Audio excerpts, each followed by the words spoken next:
Hello, and welcome to another stream of Boomeadow Builds. Technical difficulties. Another stream of Boomeadow Builds The State of Anarchy. It is my Dungeons and Dragons game that will be upcoming in this slot on Saturday nights. So over the last few weeks we have been building up the world maps. In the last few sessions we have built up this wonderful map of Feyaware that you can see in front of you right now.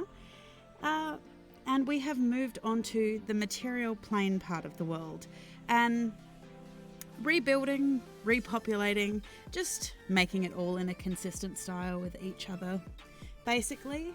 And once we have finished this map of the material plane, or as it is known in this world, Anthalamyr, we will move on to Nethereg, or the Hells. There has been an unusual situation in the world in the 4th era, which has caused a parallel mirror world kind of situation to happen with these three planes. But we'll talk about that more later. Just letting you know, if you like what I do, please hit the follow button, turn on notifications so you know when I'm going to be streaming, which is not usually a Saturday night at this stage, but I missed several sessions over the week, so I thought, bonus session, why not? And we should jump right in.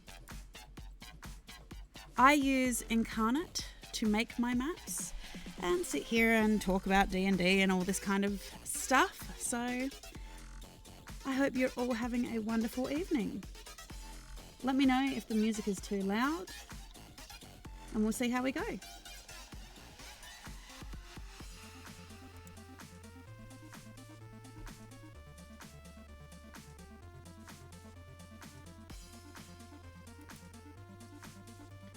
I have every belief that we will probably get this map done tonight.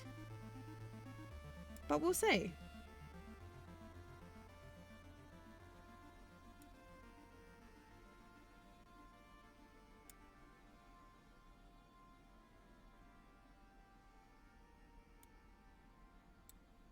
Welcome, hello.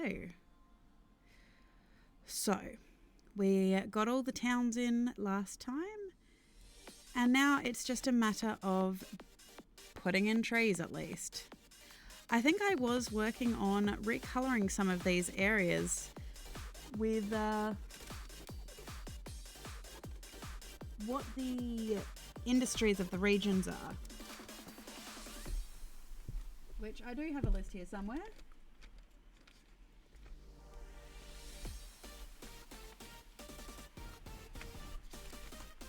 Which is very helpful for me. How are you this evening?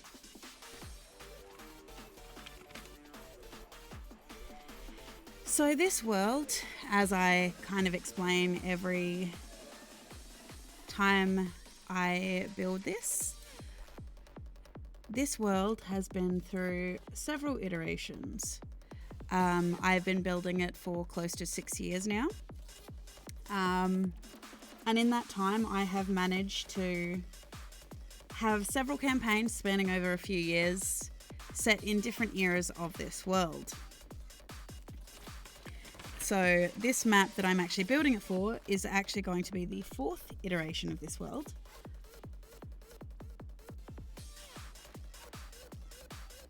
Yes, it's going to be the 4th iteration of this world, and thanks to that, several things have happened in this time of events. This is following a situation known as the Merge, which was following the events of the unleashing of eldritch creatures from the Necronomicon that had been trapped there thanks to their part that they played in the eldritch the overthrowing, or the attempted overthrowing of the original eldritch god in the 1st era. It obviously did not go well.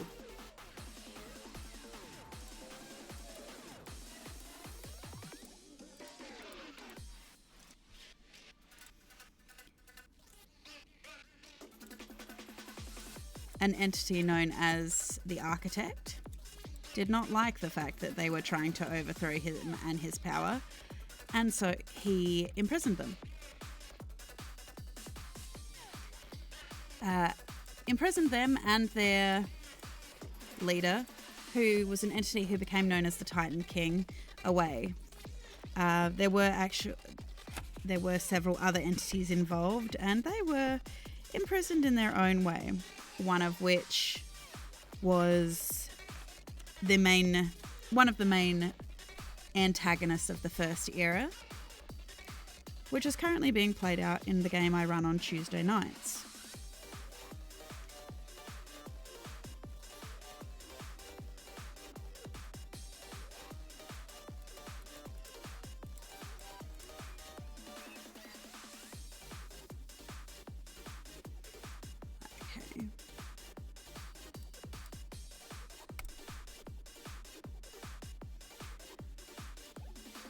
So, yes, this world has been running for quite a long time. It has a rather extensive world lore to it, which we were trying to figure out. One of the players who wants to play in this world, we were trying to figure out today, actually, exactly what time frame we're working in, because it is pertinent to his character. So the first era, or at least the game that is being played in the first era, takes place 50,000 years before the events of the second era, which became known as the era of the elemental draconic gods.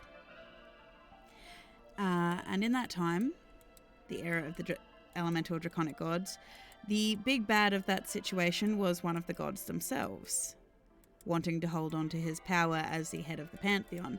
He was an entity known as the Day Father. And then from there, roughly 2,000 years after the events of that, was when the third campaign took place in the second era, which was 2,000 years, give or take, before an event known as the Starfall, which led to the creation of this world, with the Ascendant gods freeing the elemental draconic gods from the stronghold that the Day Father had over them. And from there, this led into the third era, which took place after the fall. And the campaign that was held in the third era took place roughly 7,500 years after the events of the Starfall. And then within that timeline, that is when the merge happened. Now, roughly, give or take, the merge likely the campaign that this is going to be held in is likely to be maybe 400 to 500 years after the merge. Just because some of the entities within it do have to be just a little bit older. One of the problems with having long-lived races, I think.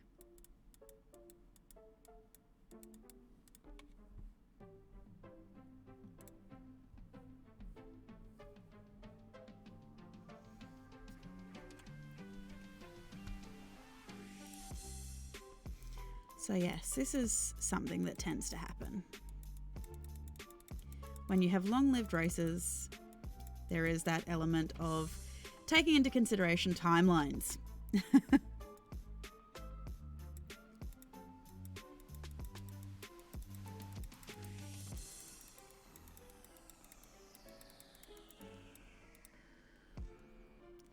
Now, if I turn on this, I know that this is a large wood down here known as the Alothi Timberland. So I will have to be slightly careful about how much of this one I put in.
Now the problem I have is these places up here. We'll need to figure that out in a minute, because this is going to take place after the original map, so I need to just figure out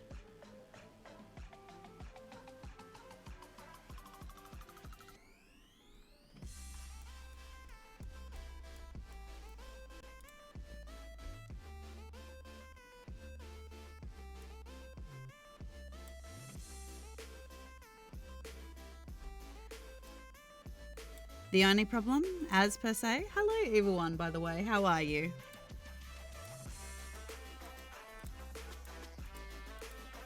I think anyone can see that I probably have several problems with setting up this. Let me know if the music's too loud or needs to be louder.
Okay.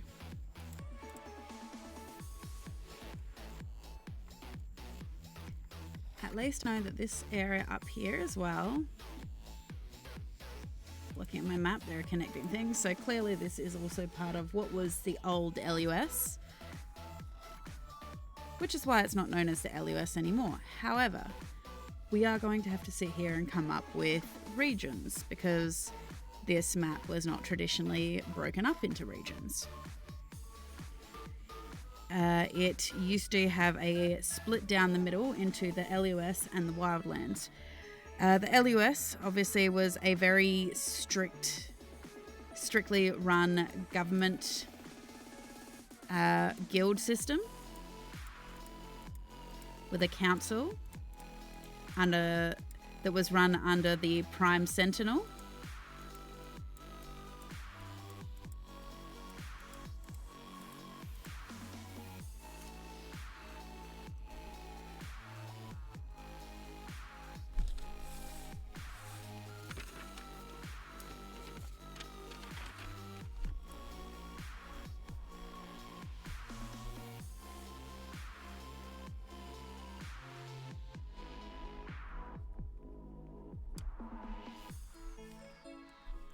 I always find it's useful to have a piece of paper next to you, so especially when you're doing big maps like this, so you can write down any changes you make to the brushes and the filters and things like this, so you can make them consistent across all of the maps.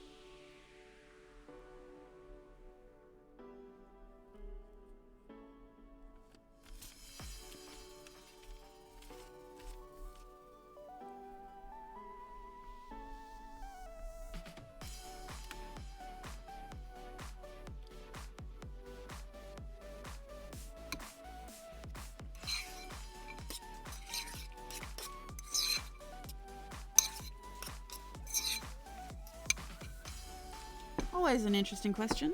What are y'all eating for your snacks or your breakfast, or wherever it is you are today? I have some bananas and strawberry with yogurt, and some almonds, and a little bit of maple syrup. that hopefully I will remember to eat. But we'll see.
Okay,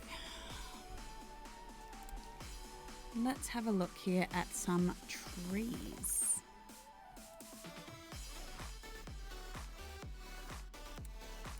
Let all of it load in.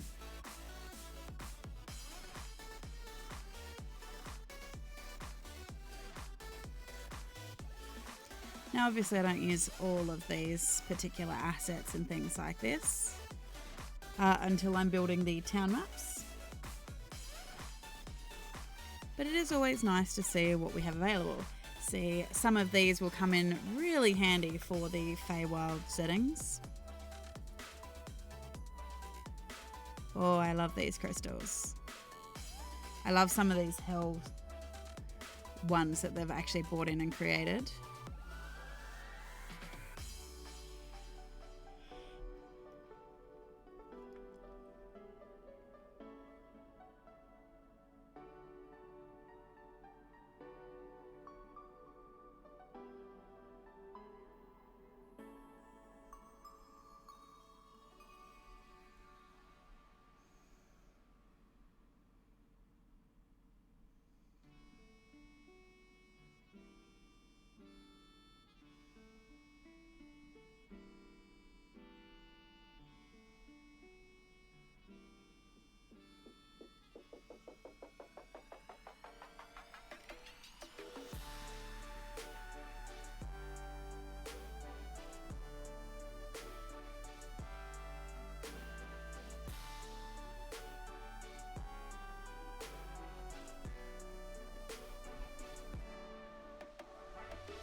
Some of these palm trees are nice.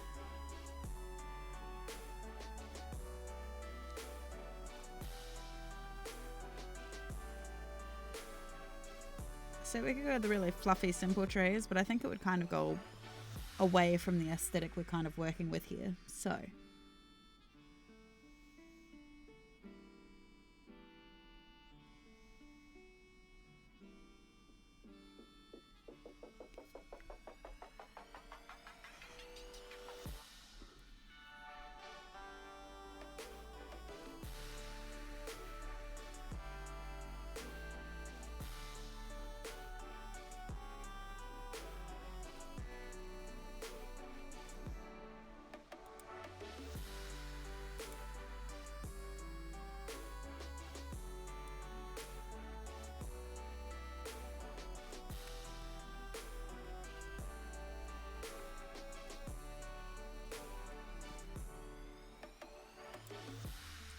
also, always remember to save, because you never know when you're going to lose all of your work.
the area.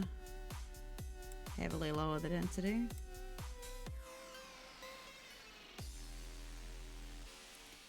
Maybe lower the area. I don't want too many.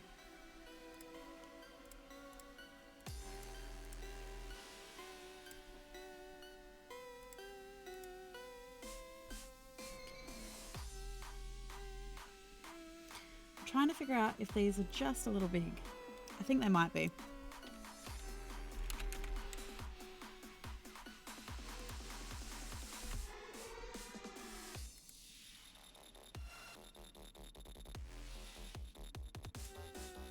Yeah, that's a little better, and we might come up to...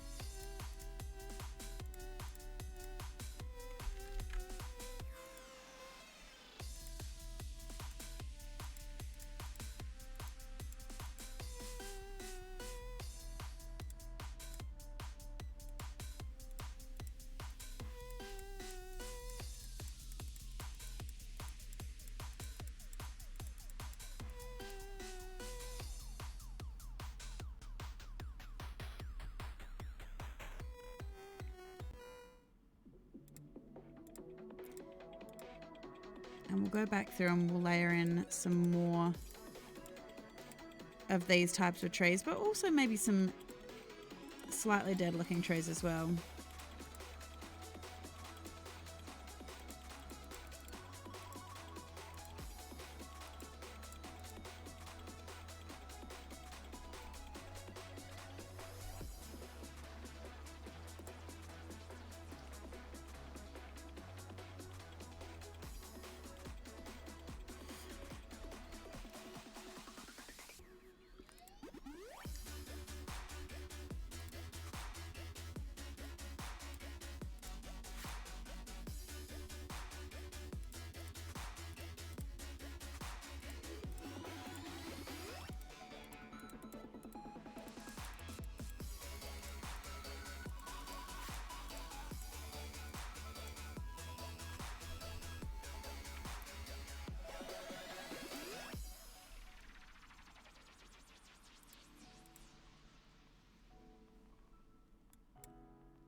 Obviously we don't want too many because we do still want it to match. Just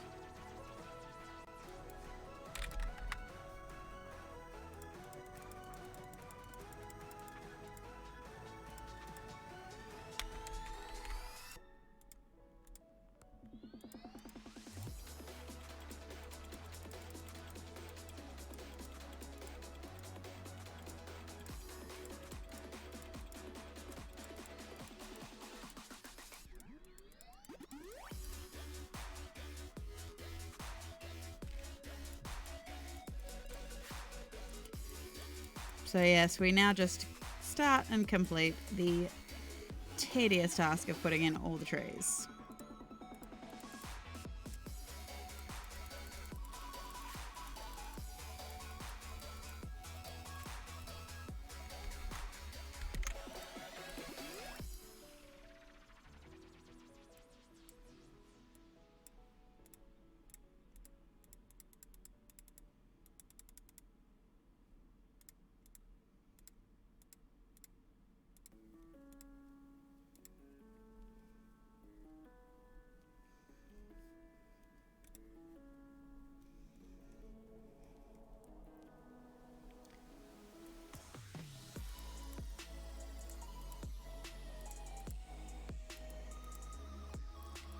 You just go in and put in a couple of trees here and there, just so that it doesn't look so blockish and uniform.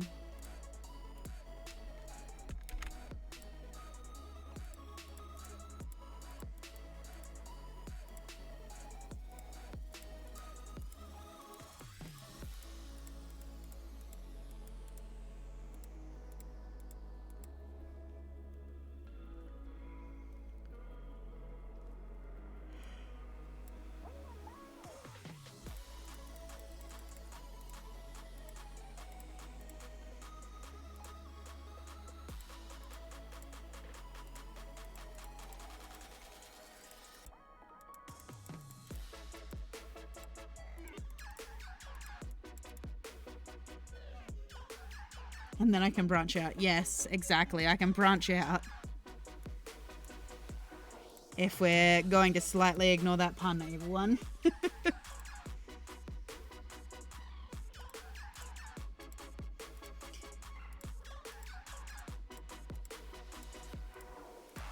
Honestly, there's something nice and satisfying about putting in the trees on, you know, because there is that element of it's almost done.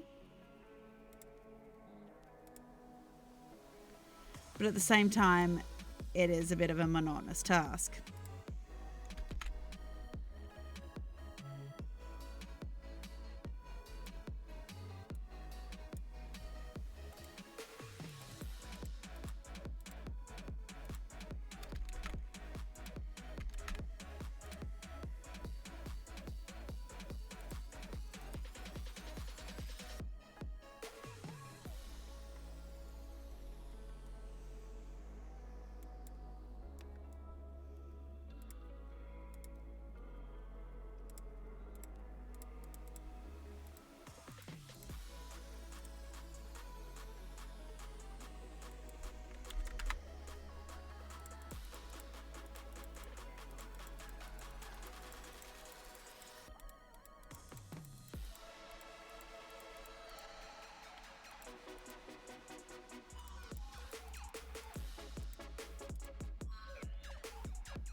Part of me is trying to decide what pattern I should use. Just go all the way across the top first.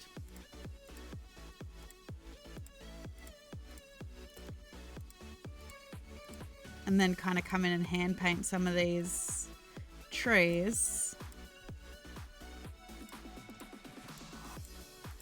Or do one section at a time.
do save. Shalakard, we are building a world map for my 4th era of my D&D game that's upcoming on Saturdays called State of Anarchy. We've already built one map that will pertain to this particular world, but this particular setting has been a work in progress for about 6 years. We've had 3 different eras to it that have been different campaigns that have been played in. So that's really nice for me to actually get to build this out and just continue creating world lore, especially with the players. It's been a lot of fun getting to see what the players want to do with it. I have actually got some players already, some, not all the players yet, who have previously played in the world. And it's really interesting for them and watching them actually getting to play in the world, see what their characters' actions, characters' decisions have actually done. Oh, it's a heck of a story. Where would you like me to start? Because if I start from the beginning, it's a bit of a ride.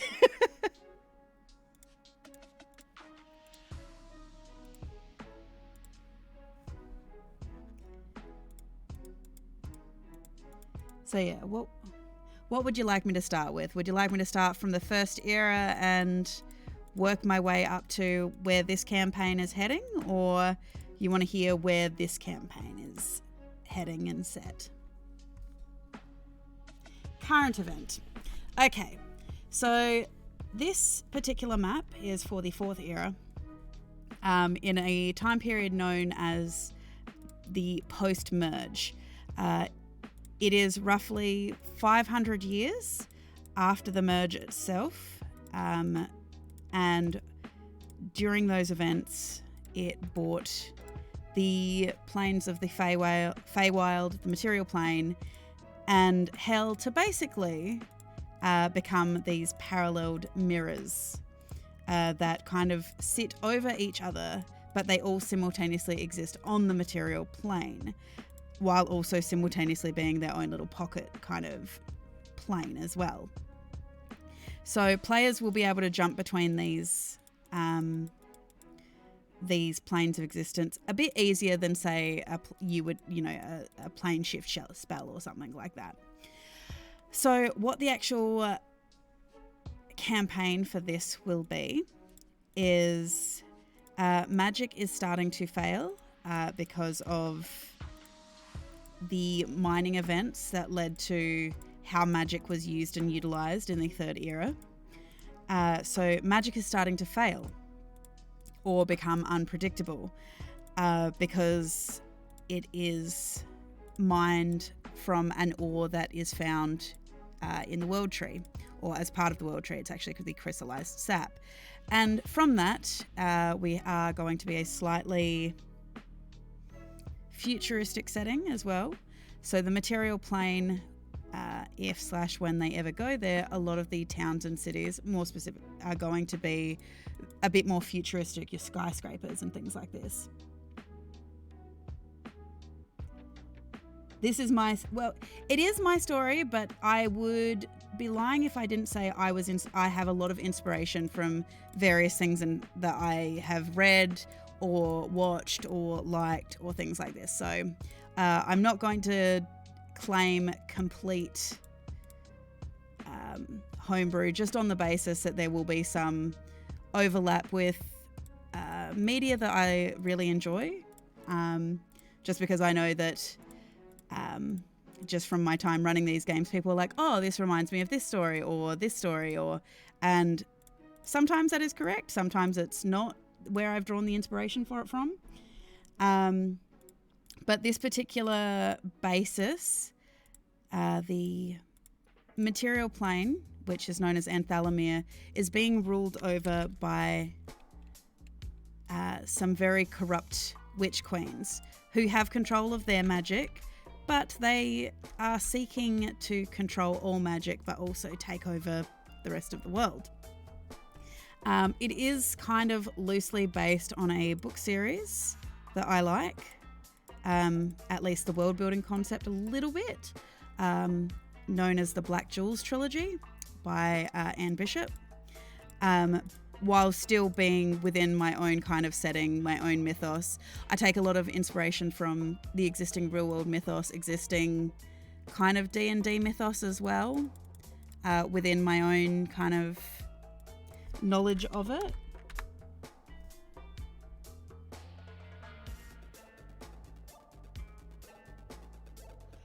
That is an epic idea. I always find it interesting watching how players tend to economize what they're doing and make money. I have a Tabaxi artificer who wanted to become a toy maker, but at the moment where his kind of trajectory is putting him is he's more likely to become the father of modern warfare. So, because he keeps finding stuff to build guns with, which that is actually in the first era of the world. I actually have a group running through the first era of this world on Tuesday nights, and the things they're taking care of and dealing with and everything are completely different from what the people in the second era did. It was a bit more the Eldritch gods were still in control in the first era, whereas the second era we saw the rise of the elemental draconic gods. So the problem with that is there was an entity known as the Dayfather that was controlling the narrative of that, and the players ended up having to be kind of like the saviors of the world, and they ended up becoming the ascendant gods in the third era, which has rolled kind of over to this, except because of the merge and the actions of the merge, the gods have kind of gone quiet. So that for some it is the fact that their connection to the material plane and their believers.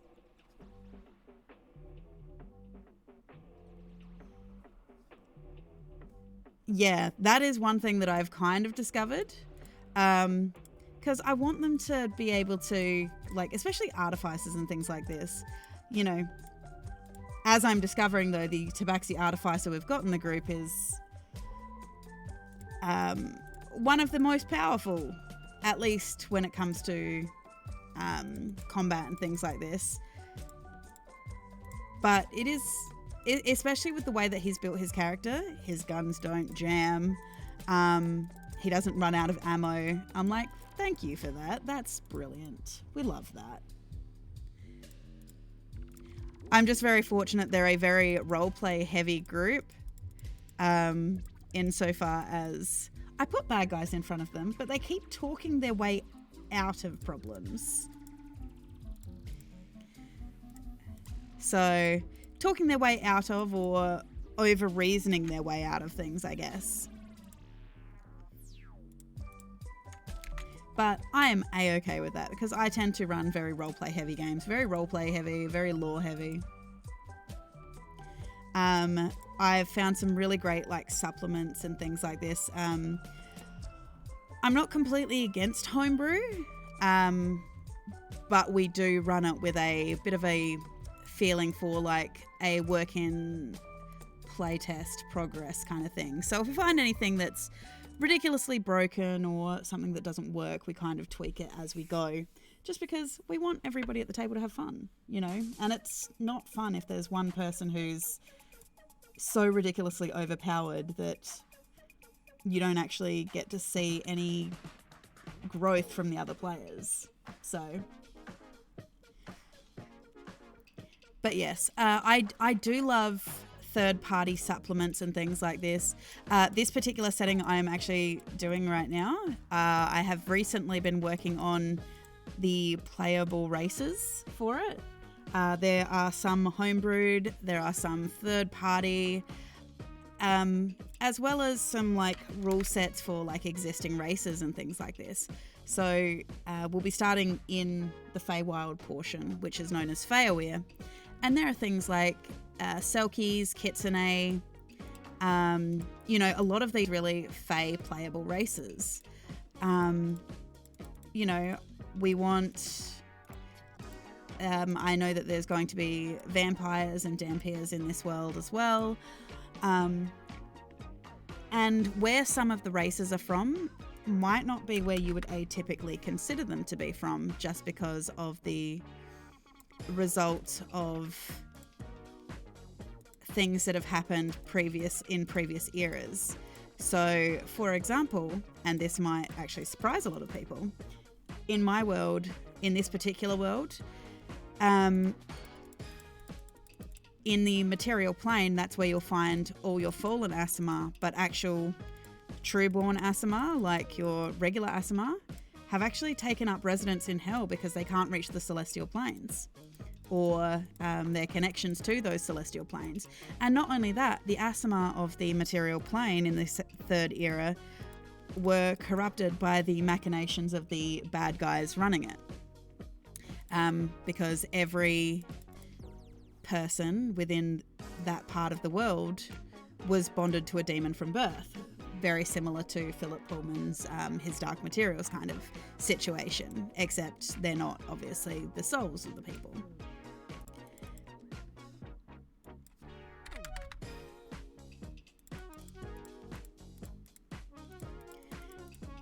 But what it was a way to do, it was actually a form of eugenics that the Dark Quarry spent centuries perfecting to get the perfect host.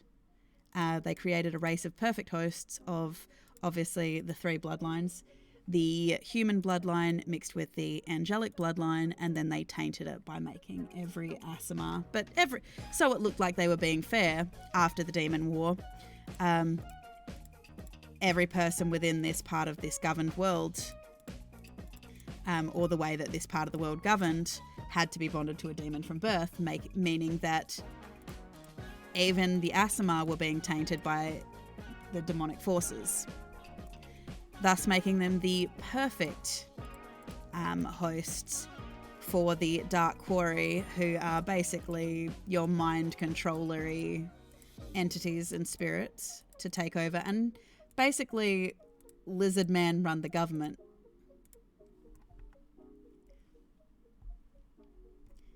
Which they did do for quite a while, until our players in the third era decided that they were done with that.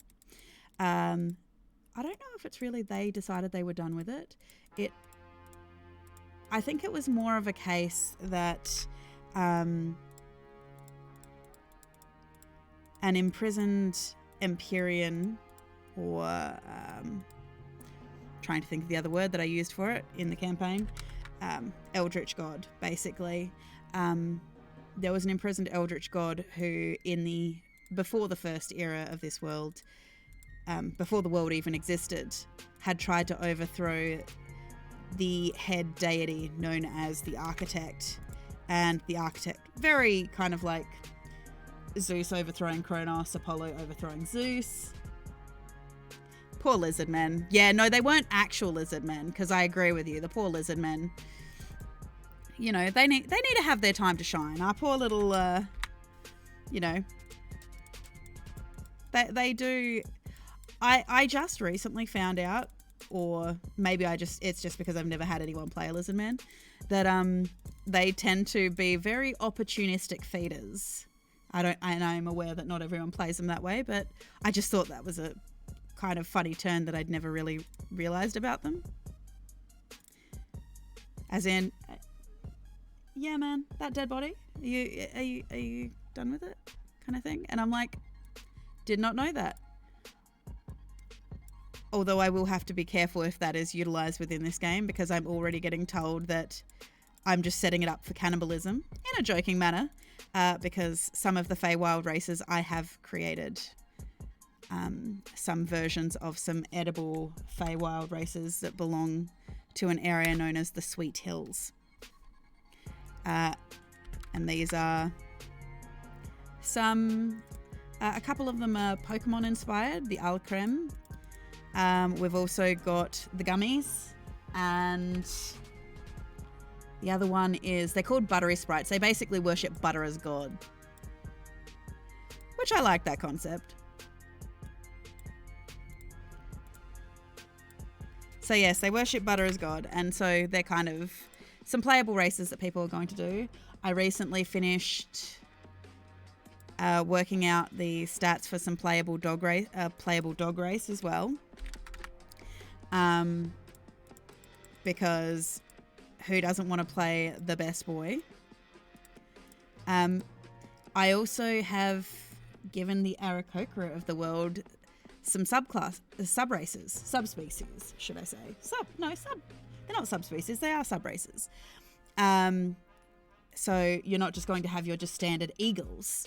I have made some based on blue jays, found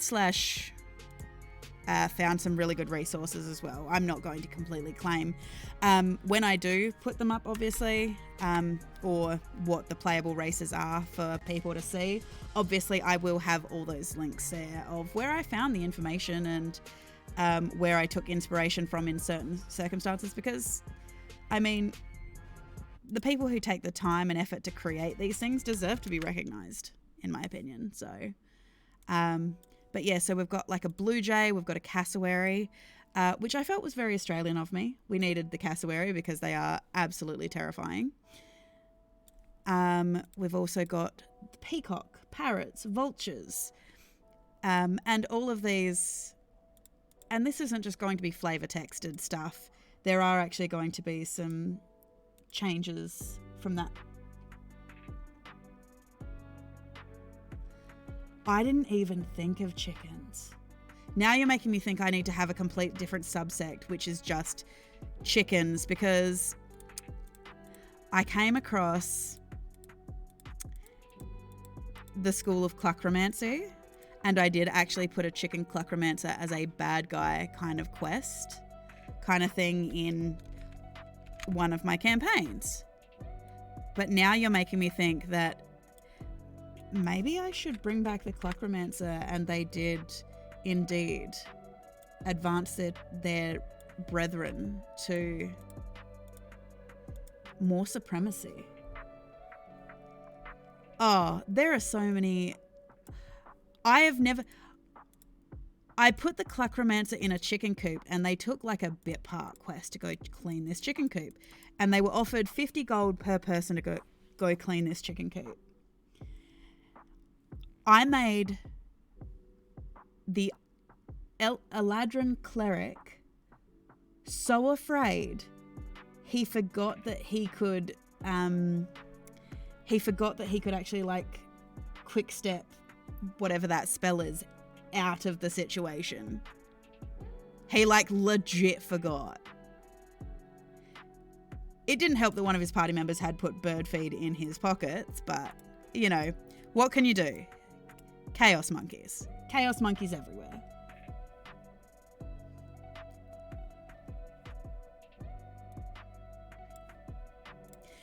But yeah, this particular party as well had like 3 clerics in it. And not one of them took Spare the Dying, which was really funny when they were in a Groundhog Day situation and a little old lady got hit by a cart. And the bard of the party's like, just, you know, quick, use Spare the Dying. Nope.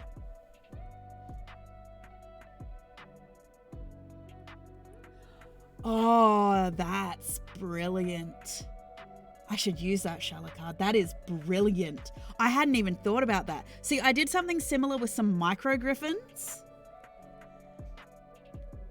which again, they thought they were so cute until they attacked in a swarm.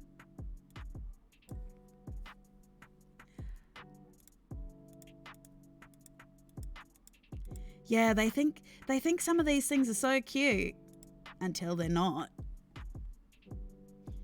I did have another cleric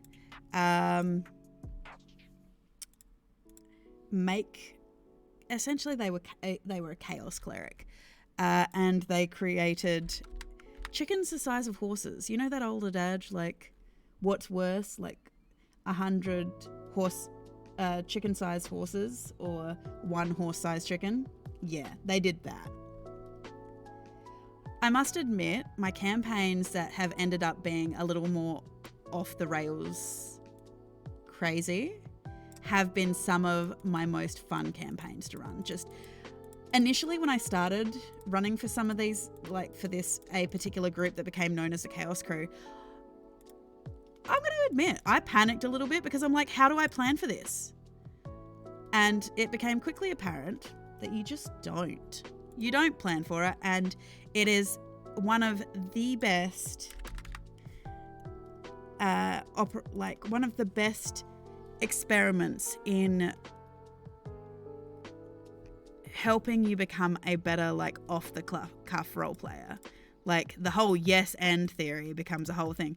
And this is exactly how they created an eldritch mustache.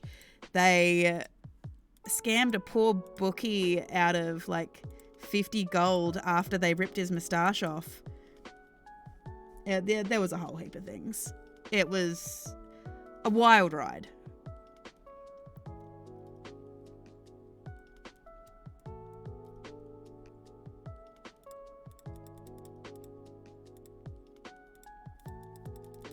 But yes, chickens that lay bait, that is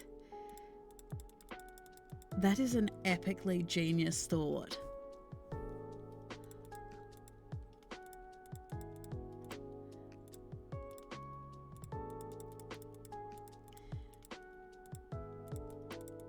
Something that I'm currently thinking as I've been formulating what I'm going to kind of do for the plot, because I don't want it to be too simplistic as in, oh, witch queen's bad, just need to defeat them, and just the players just become freedom fighters basically. Like, I don't want it to be like that simplistic. So I have been thinking about why the witch queens are doing this. Why? Because from what I know within the set mythos of the world, the witch queens were not always these corrupt tyrants. They actually started out, their coven started out being run by the daughter of not really a planar walking, it's kind of a timeline walking ranger who ended up in this timeline after he made a deal with the moon goddess to save this world. And unbeknownst to him, this world that is actually going to be coming into play now is actually the world he came from. So he was actually taken from his timeline, in which he had died in his timeline. I will have to point this out. It was only through his death that he ended up in this timeline. So he actually found himself in the past, which, you know, he and his family ended up being brought to the past, befriending a goddess of chaos and a whole heap of other displaced dream gods and things like this, and then spent most of the rest of his days, because he was only human, he didn't get like extra life or anything like this, but he spent the rest of his days living in the plane of chaos with his wife, and one of the leaders of one of these witch queen covens originally was one of his daughters. So the question is, what happened? And that is what I've been trying to figure out.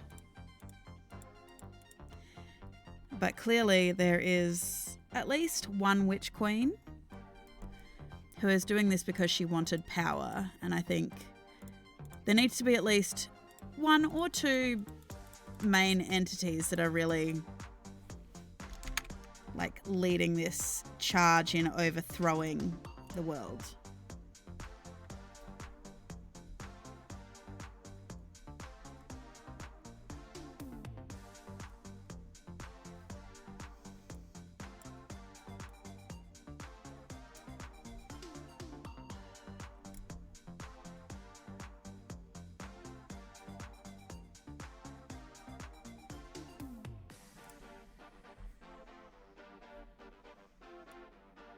Too many trees. Oh. Always remember to save, people. No, they're not all in the same coven. And this is why I need to start thinking about how I'm going to break it down, because after the merge, what was known as... So when this world was originally in play in the third era, it was broken down into a couple of territories. The LUS, or the Loriadoran Unitary State, the Wildlands, and then there was a small subsect known as the Starfall Islands. But after the merge, all of those things changed, and to be able to manage it in the loss of the government, because obviously part of the overthrowing was overthrowing the Dark Quarry government that had been in place for a very long time. And so there is that element to it that I need to figure out how many territories there are, and then that will establish a coven per territory. So all of the covens are led by one of the witch queens, and you know, they'll have lesser queens and things like this, and just some things like, and these places are not going to be good places. Like, there are lines that I do draw in what I will depict in certain games and things like this, just because I don't think that there are some things that are necessary to be gratuitous. But for example, one thing that will be kind of like a tell don't show kind of thing is, obviously, it's not so much they hate each other, it's more the fact that they want more territory, they want more power, they want to be the strongest, they want to overthrow like the overarching queen of the material plane. And there's not one set one, there might be actually two, or you know, one or two basically. But yeah, they do not get along. So it's more the fact that they don't get along because each of them has kind of their own ambitions that kind of get in the way of them actually working together properly.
Oh.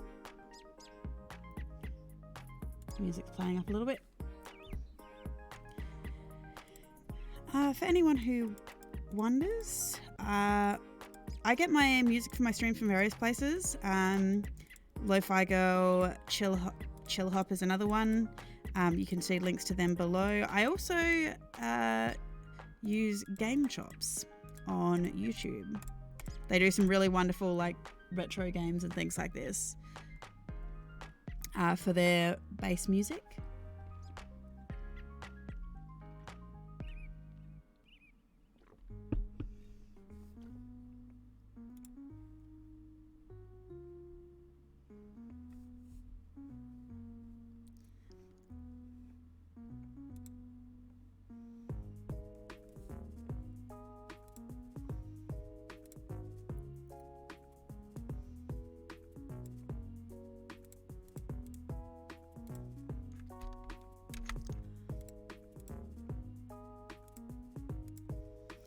In some of these greener pine trees.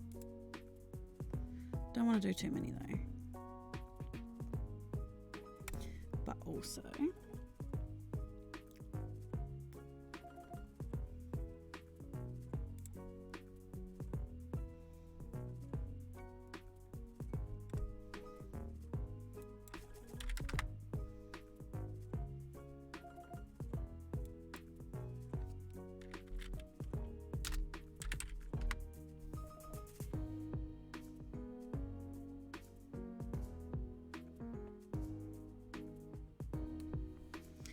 I have some theories. I haven't decided that far ahead yet. It's still...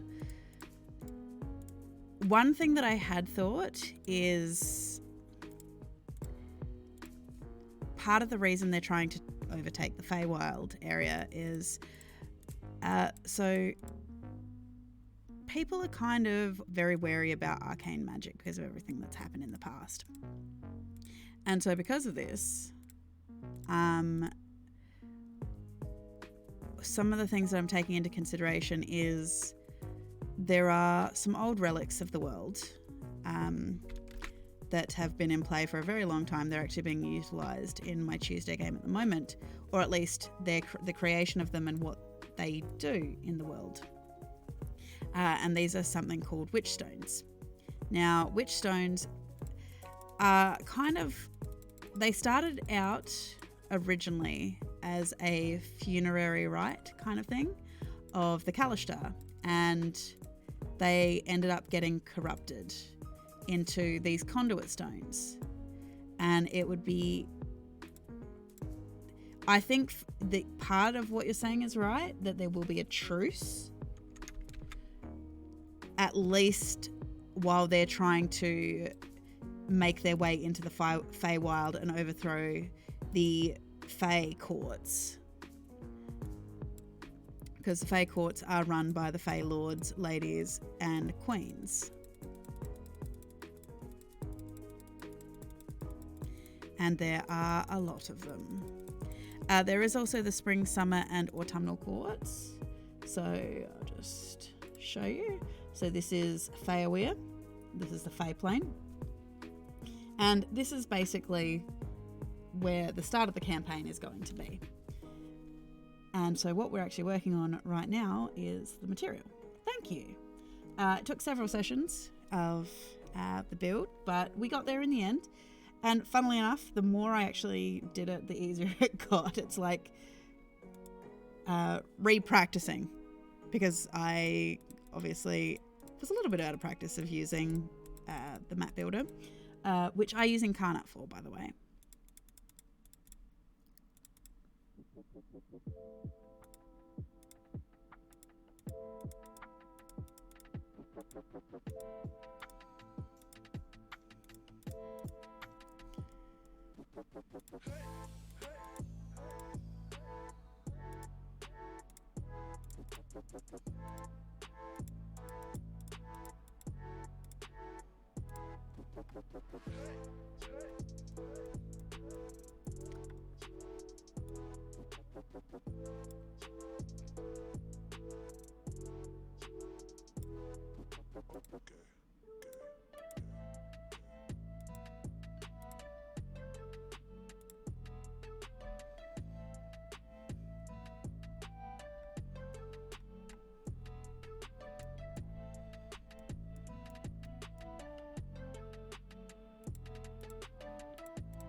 Yeah, a big part of this is also just keep layering until you feel it looks good, basically. I'd like to say there's more to it than that, but some of the times I'll go back and change some of these stamps because I feel like they don't look organic enough.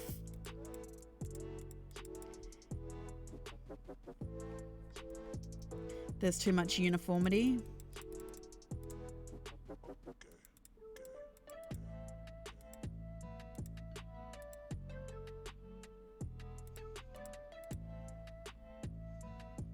Yeah, pretty much whatever works.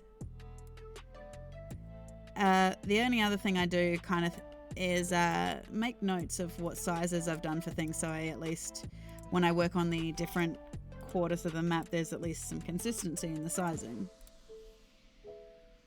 So when I eventually put all the maps together, they don't look ridiculously out of place against each other, especially on these corners where they'll meet up with another map.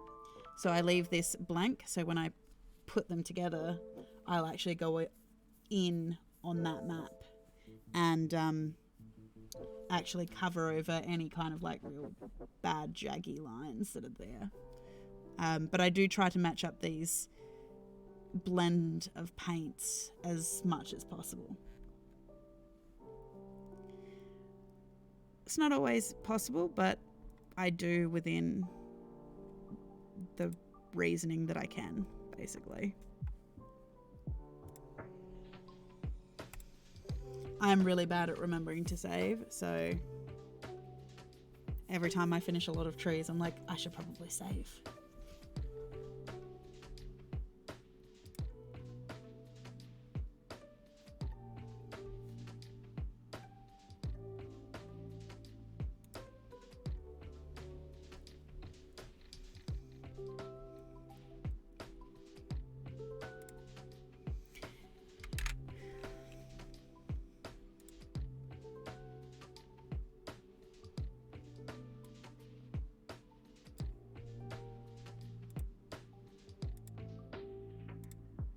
Now I need to be careful because down here, one thing I do know is this is a swamp.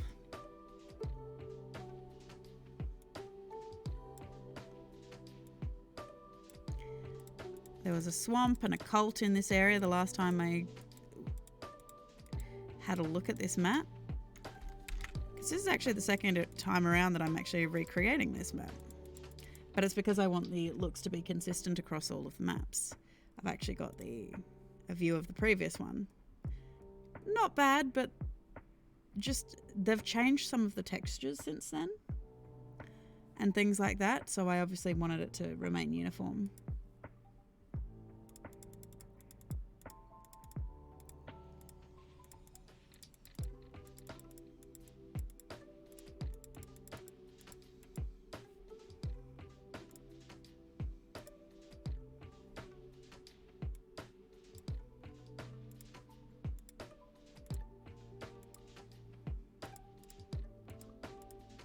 So I have to get some swamp trees in here. In here there is a valley known as the Toad Valley.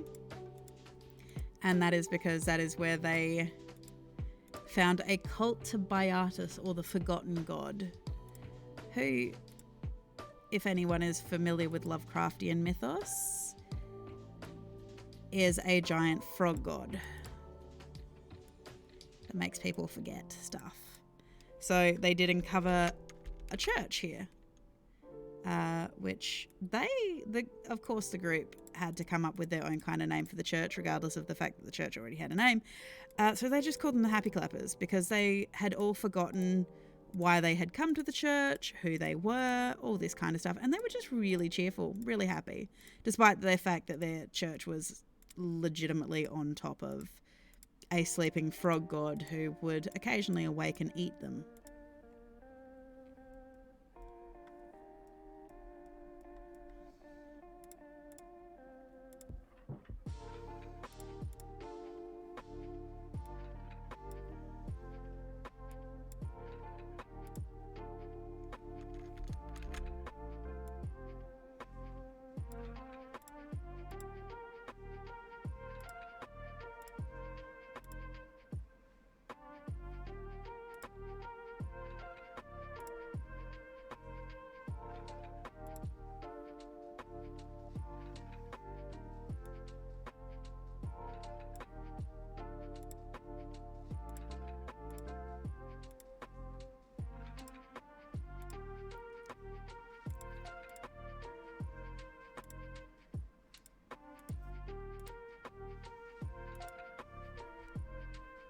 Now this is obviously all a farming area as well.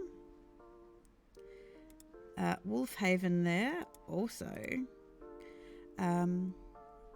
Wolfhaven, there is another swamp right at the north end of this.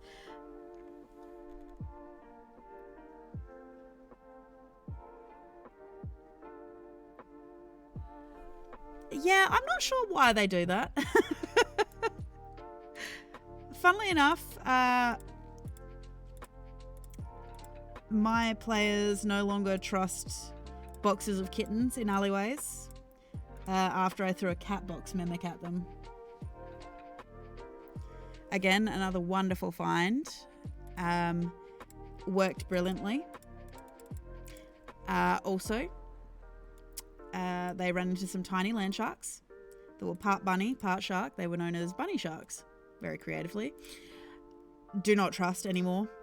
After I almost TPK'd the party accidentally.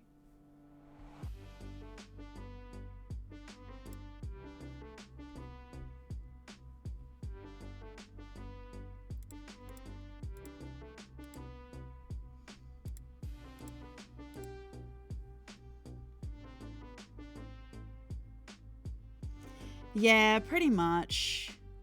But I have realised sometimes it is just players are so suspicious that everything you're going to throw at them is perpetually going to kill them. And you're like, well, no, I want you to have nice things. Let me occasionally give you nice things. And then obviously they do the aforementioned kicking of toads and you're like, this is why you can't have nice things.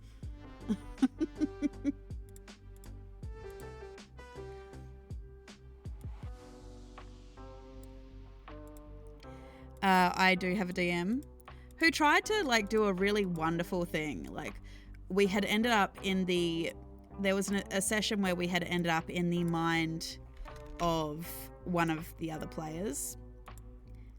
We were essentially their fever dream as we were falling out of the sky. And he had created this situation that was like super cryptic, as in they were like all the things in this were like they had like metaphysical reasons why the person's brain would have come up with them. And the problem with this was we ended up coming across this frog that was a self-flagellating frog. It was whipping itself with its own tongue. The character in question that we were inside the head of was a barbarian who had a problem with killing humans, but then they had found a magic collar that they had purchased that kind of helped stop them, help them not do that. There were other reasons so this was an issue, but besides the point. And yeah, we might have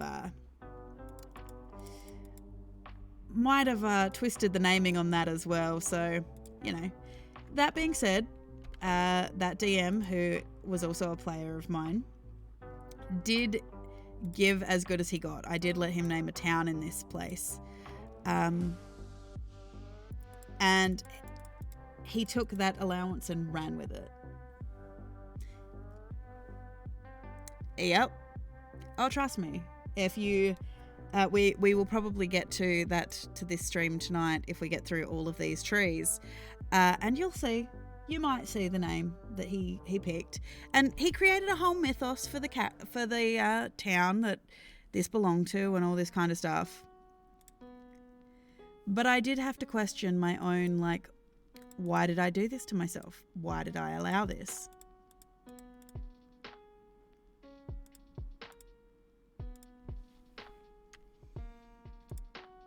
But I had no one to blame but myself.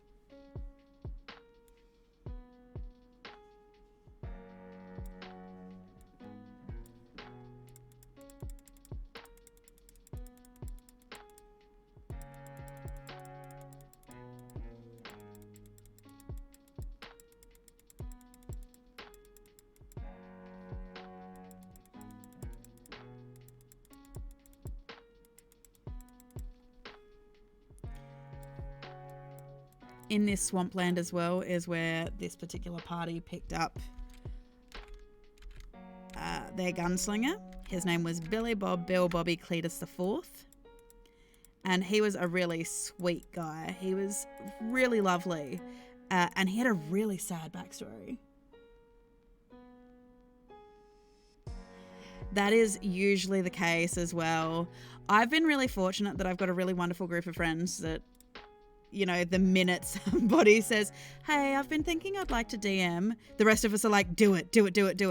Because a big majority of us have kind of always been forever DMs in our group, unfortunately.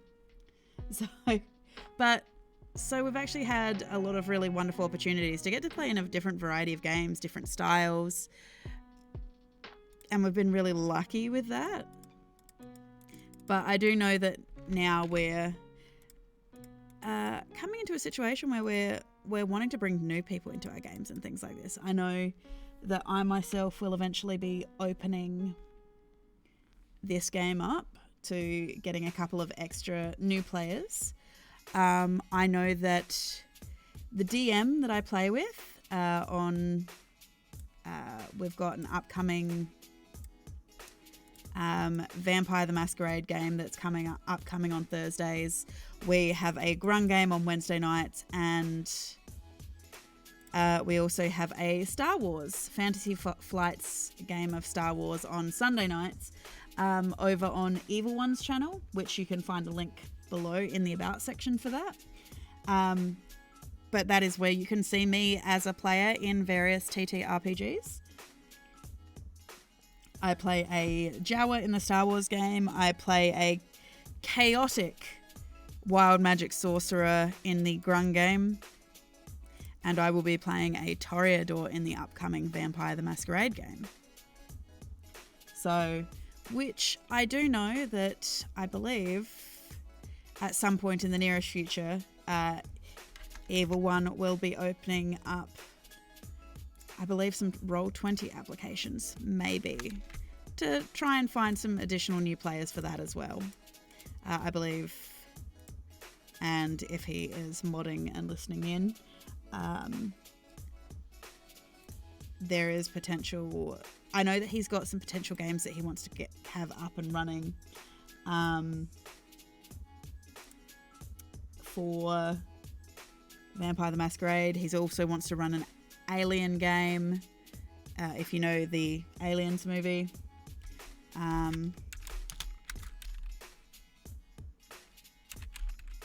Let's see if I can find him on here.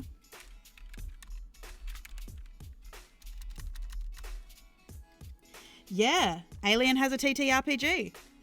I believe that it's going to be played as a just try to survive as many sessions as possible. So yes. So I know that there was Alien, and he's done some really cool work on that. I know that he has a feng shui game in the works if you like your 80s kung fu slash, I think it's kung fu slash 80s movies. Yeah, I think it's going to be, I'm not 100% sure what he's planning on doing with it. But from what he said and from what I've read of the actual work of it, it seems like a really, really interesting concept that everyone in it is going to be part of the Marine Corps that he set up. And basically you're on the spaceship and you have to survive as many sessions as you can.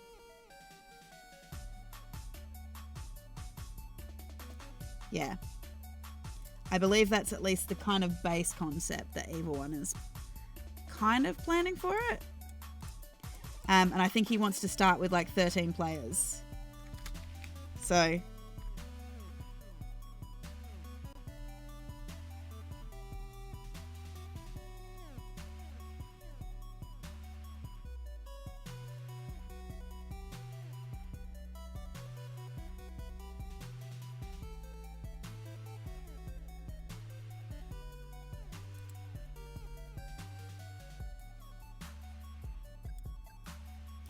yeah, but I think because it's designed to be a knockout group, like it's not going to be like a role play heavy group per se. Well, not necessarily. Again, like I said, I haven't read a lot on it, but it is basically a survive as much as possible. Now, that's where I'm not sure. I think there are from what I've been told, there are like selected roles. There are selected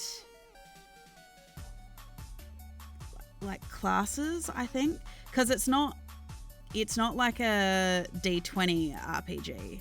So, but yeah, I think there's selected roles within the regiment that everyone kind of plays, and they kind of have a bit of a discussion of who's playing what and whatnot. And then obviously from there, they'll, you know, you've got to work together to defeat the aliens or die. You know, your xenomorphs and things like that. So, which of course, you know, the aim is to not die. I wouldn't imagine either that the characters are going to be ridiculously weak. Otherwise, what's the point? Like, the point is the players also have fun and you don't inherently die immediately.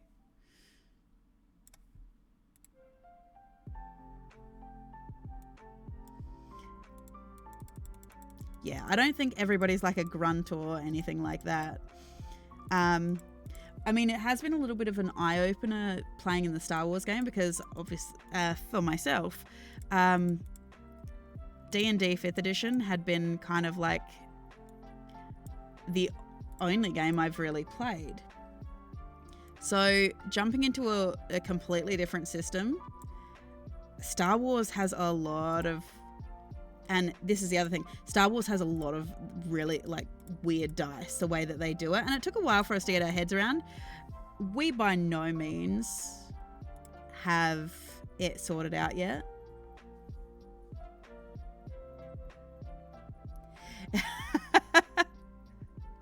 Yeah, I'm not. I don't think it's going to be like, you know, oh, my character's going to level up to like level 20. I think it's, you have a set of stats and good luck, you know, may the odds be ever in your favor. I think it's going to be more of that style.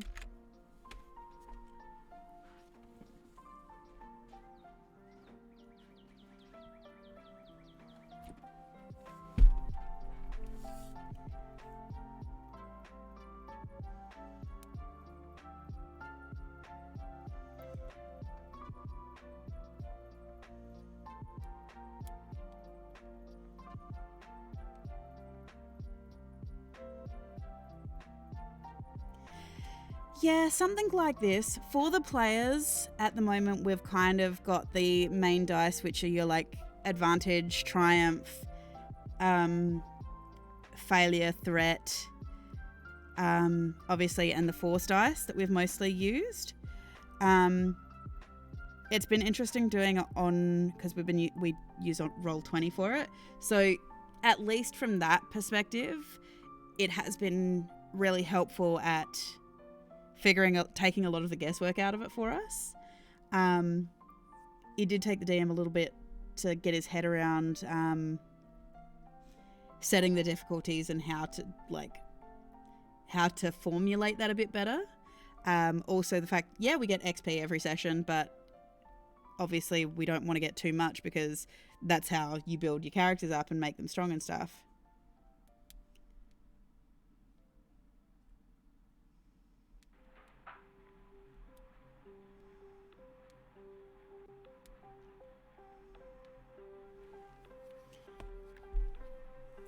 So yeah, and it's been really, really interesting getting to roll like the Destiny dice at the start of session and like having a pool of like light side and dark side points to play off. Because, for example, if we use a light side point to Deus Ex Machina something for ourselves, that point then goes over to the dark side that the DM can then potentially use against us.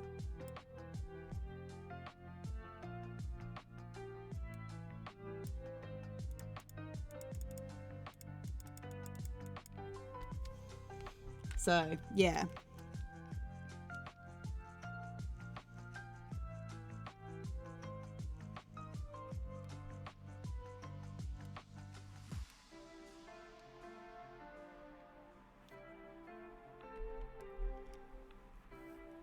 So, yeah.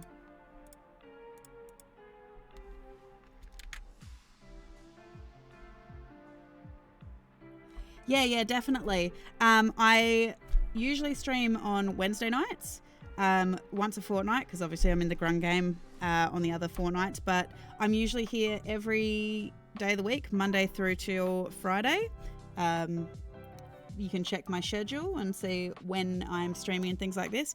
I do Boomeadow builds Monday, Wednesday and Fridays though. Otherwise, thanks for stopping by. It was really great to talk to you.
Remember to save your work.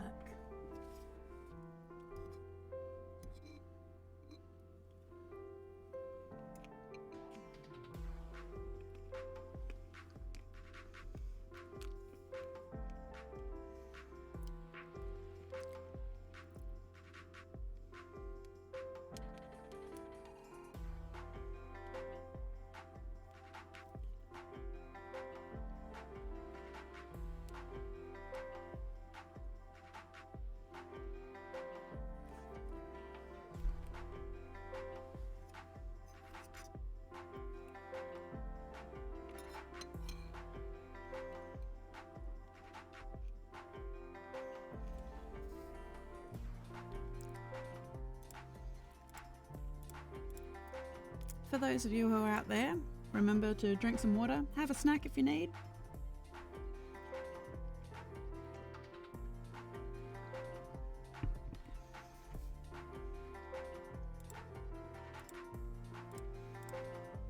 We love a good snack badger around these parts.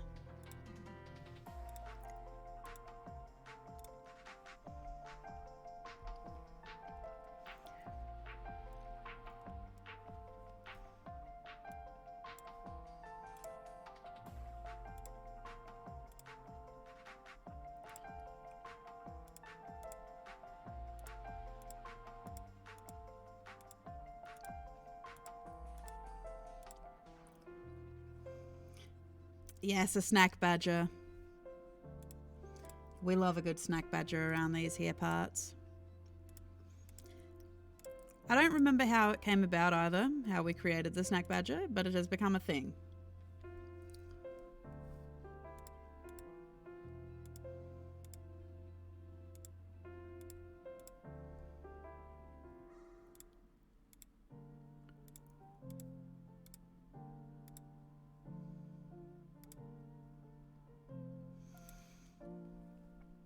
Right now we are listening to the video game Study Lounge by Game Shops,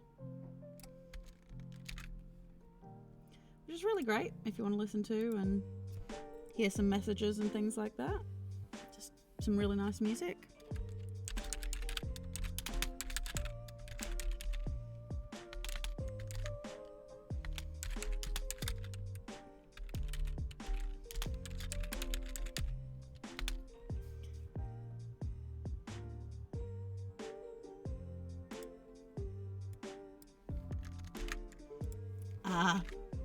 It's probably a good thing then. Gotta keep some mystery and secrets from the internet.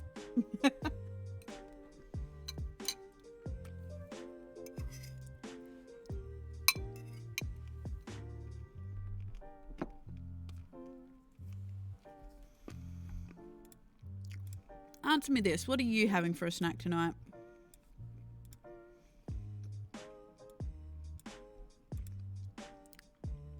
And we can all be snack badgers together.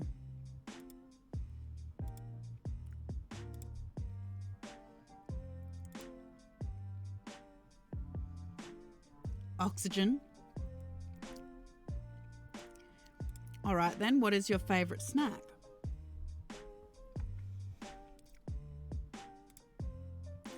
If you could only eat one snack for the rest of your life, what snack would it be?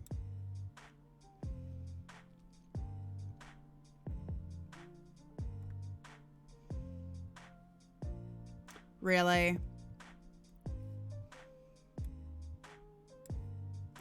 So you would even forego, say, your favorite soft drink or something like that?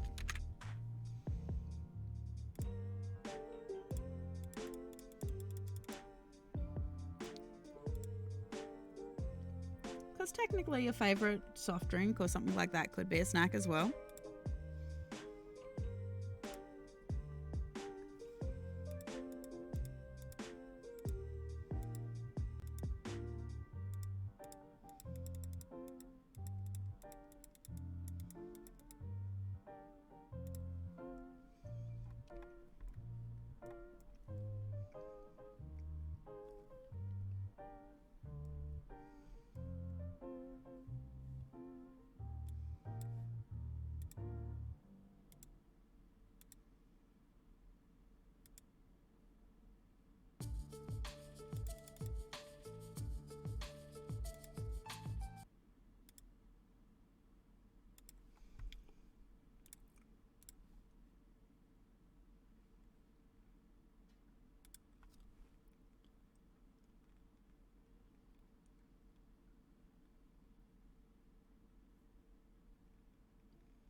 Once it starts getting to this point, it does not like all the trees.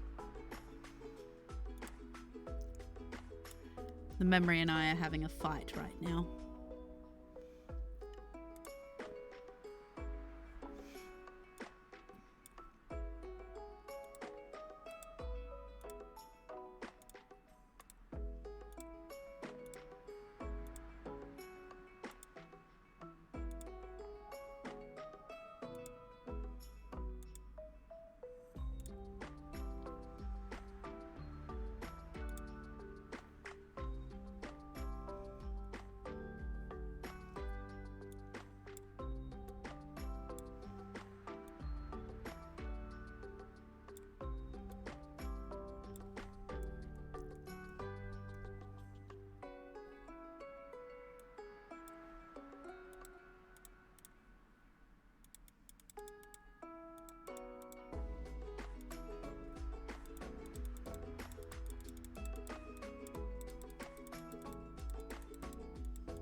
So we're slowly building up all these trees. Just buffing them in a way that makes them look organic to the space, nothing too lumpy or clumped together.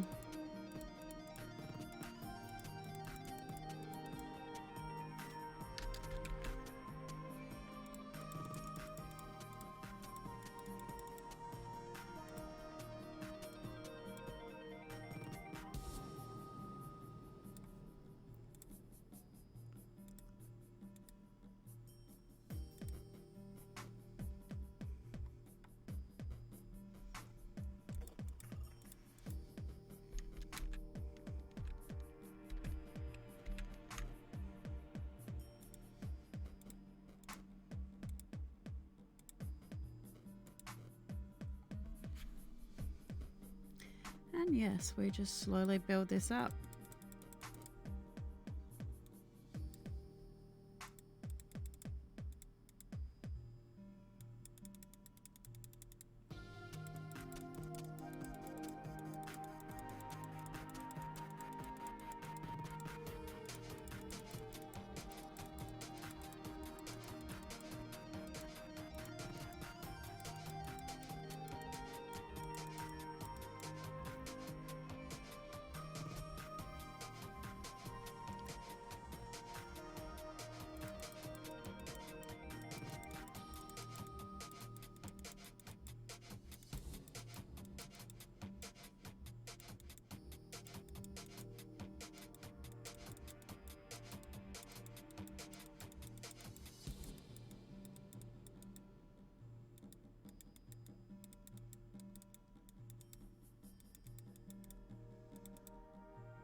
Let's see what placing some random trees will do.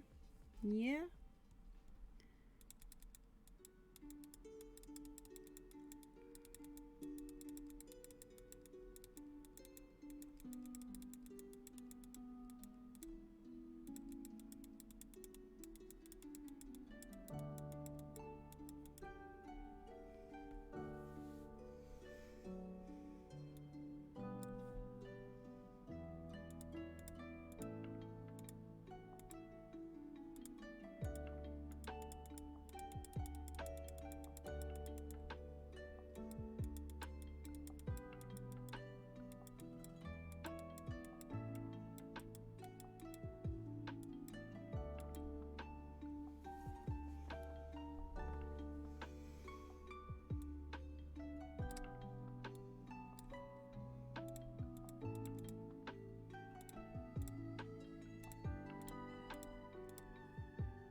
Okay, I'll save this. Give me one moment.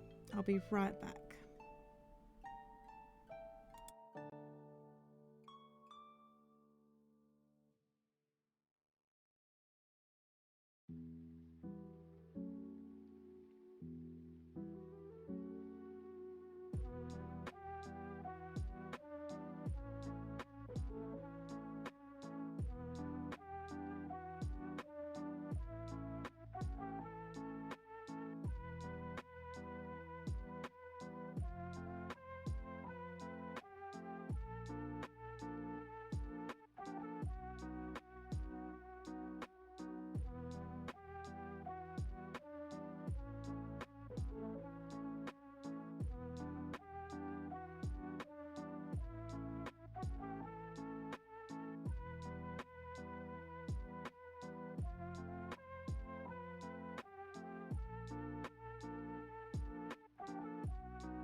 Okay, and I'm back. I hope you all got a drink and relaxed a bit.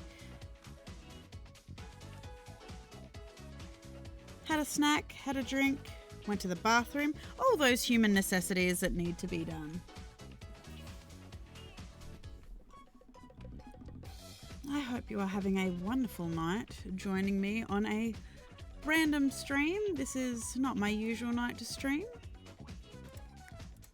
But if you are liking what I do, please don't hesitate to drop me a follow. Turn on notifications to know when I stream so you can join me for some more just chill music, chats about D&D, and the like of that. So I am world map building for my D&D game that I have upcoming that I will be streaming on this channel. It is called The State of Anarchy. And this world has had a lot of work done in it.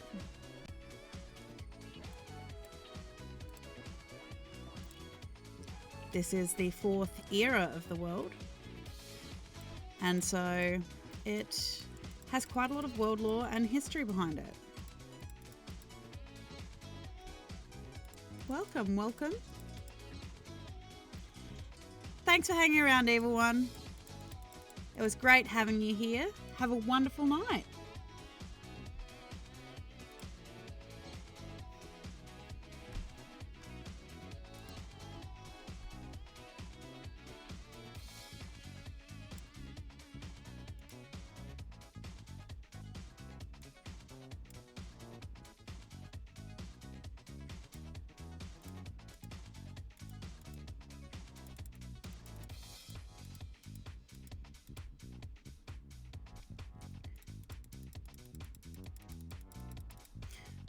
So yes.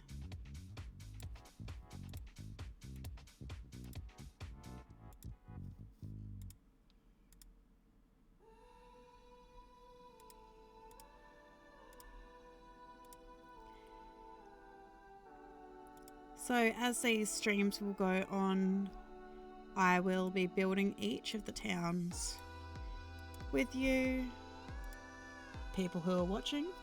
Hi, Edwin. Yep, doing some map building. Earlier we were talking a bit about some of the races that I'm going to have, species that I'm going to have in the world, because obviously they are going to change depending on where on the world that we are going to be.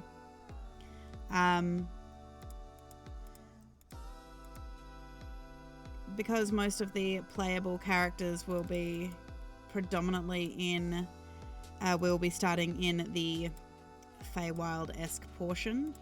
There are going to be a lot of really interesting choices because there will be a level of people who are on the run from the Fey Queens and things like this. We'll start to see there will be, for example, differences between humans from the material plane, from the Fey plane, and even humans that decide to reside in like the Hell plane, and I want like the stats to reflect that. So going above and beyond what I probably need to prepare, but those options will be there, as well as some third party / homebrew as well, which will be available.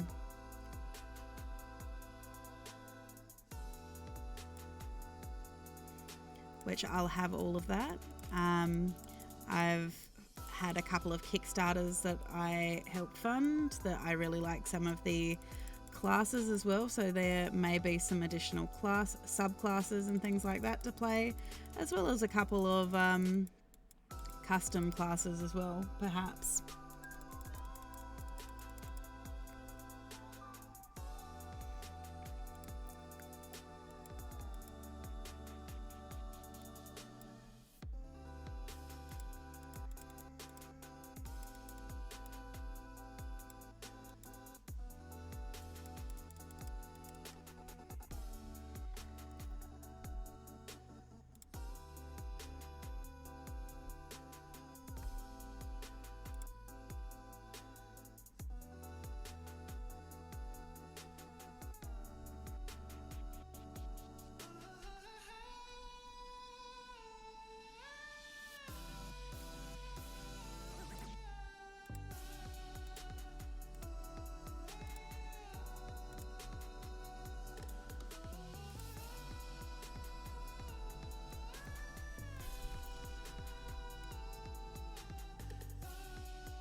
Yeah, that's exactly it.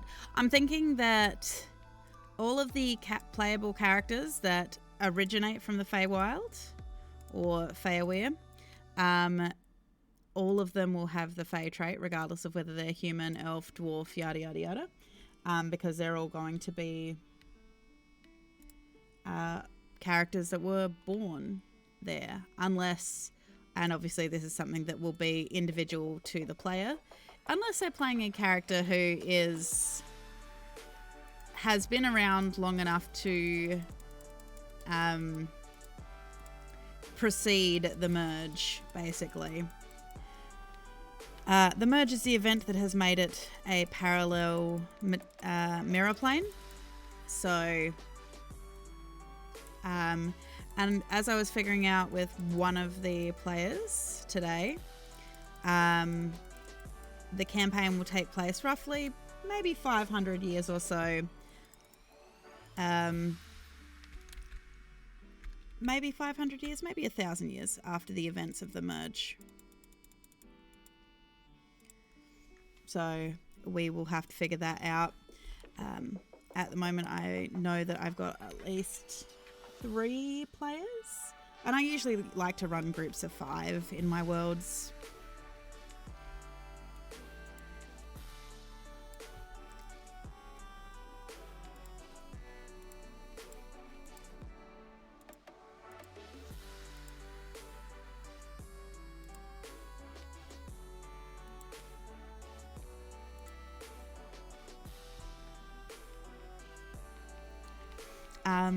At the moment, I've got a lot of your standard races, as well as third-party creations from Hellianas. We've got some third-party creations from the Corpus Angelus, the Corpus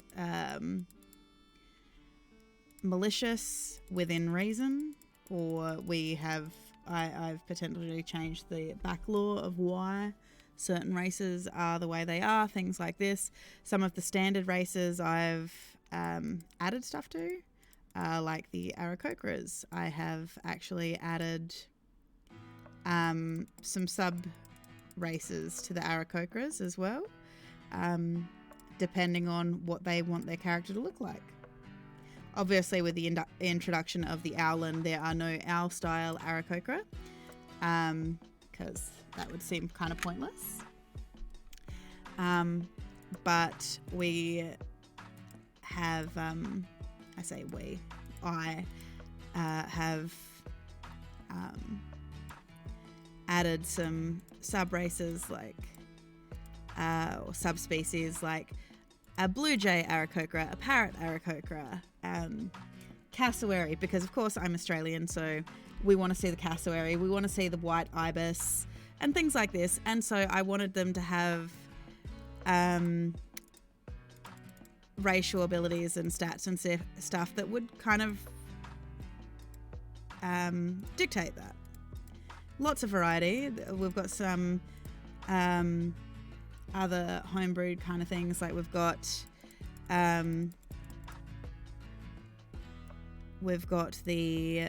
a completely bipedal dog race that's descended from Fey corgis that were in my world, and they have obviously got their own lore and mythos, but as they've discovered in the Feywild, there was more than just the Fey corgis.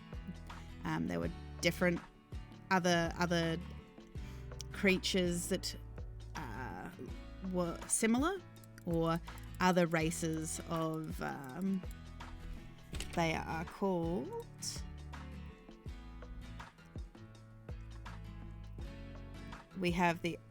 they are the Corgade, which I found a lot of the stats, or if not most of it, which was a dog playable race by Dumpstat, which they called it the Koira, which I have changed the name for my world setting, but obviously if I end up using these races for people to see. Yes, I'm pretty sure you did. Yeah, and so I found this, somebody had done a lot of work into this Koira race, which, so when I use it, I will obviously give reference to the wonderful dump stat for that, and I will actually have a list of places that I got either inspiration or straight up got the stats, where I got the stat blocks and things like this from, just so that obviously I'm giving proper kudos to people, and if people like the races, they too can find them and play them.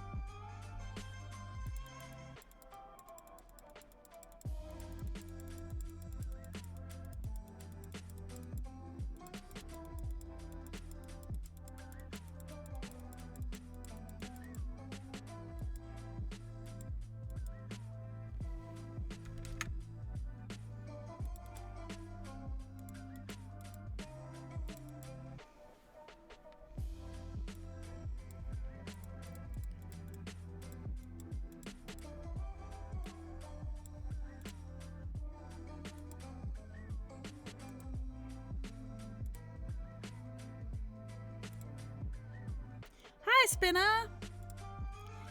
I know Saturday nights are not my usual nights, but I missed 3 streams this week due to house inspections and all that wonderful stuff. So I figured, why not give back to everyone who had missed the streams and run a stream on a Saturday night for once. It is wonderful to have you here.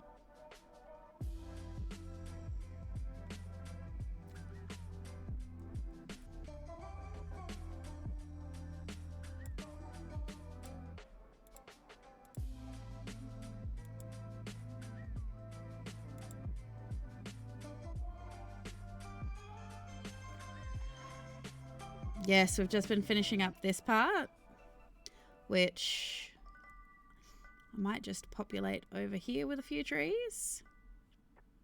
Just a few. And then we can move on to another part of the map. It was great. Had some family commitments earlier in the day, but now we're just kind of relaxing. In Australia, yeah, a few happy little trees. In Australia today was the Australian Rules Football Grand Final, so I know that there are some very happy people out there. I myself do not follow it, but I have people in my life who are avid fans, so I hope their sports team won, which, from what I have been told, they might have, which is good to hear.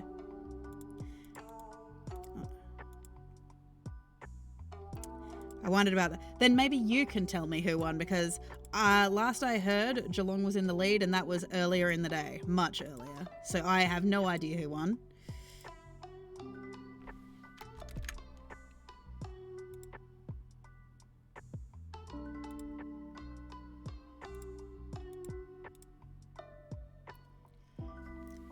Then the people in my life are going to be very happy they are Geelong supporters, so...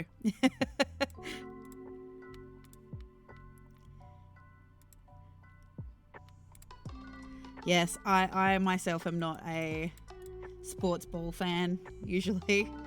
But I do share a passing interest just because, obviously, there are people in my life who it means a lot. And if there's one thing I've discovered, people who like football or whatever sport is theirs, they like it with kind of the same intensity and passion that us D&D people do. Our hobby, so, you know...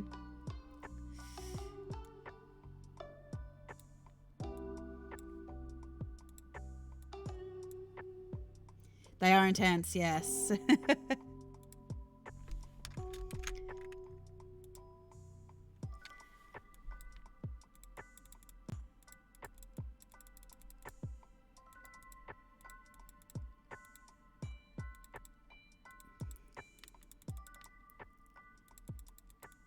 I'm fairly certain though, like the D&D sphere, us D&D nerds, you know, we fight just as intensely about various things, rules, subsystems and things like this. So I was explaining earlier that I'm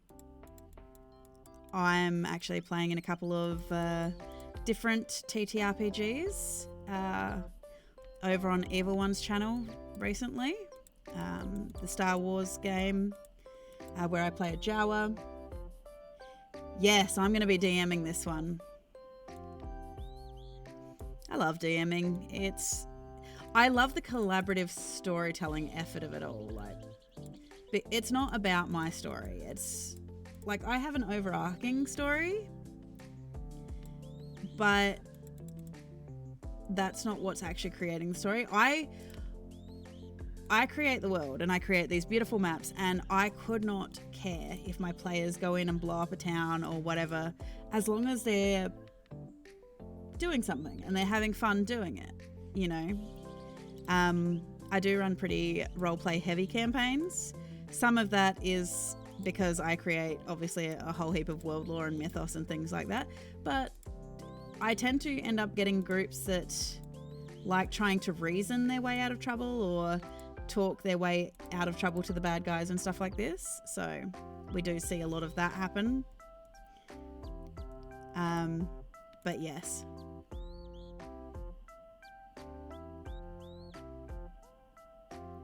Yeah, I have wondered about that with all of the new playtest stuff. I know that my personal takes on it are a little bit different.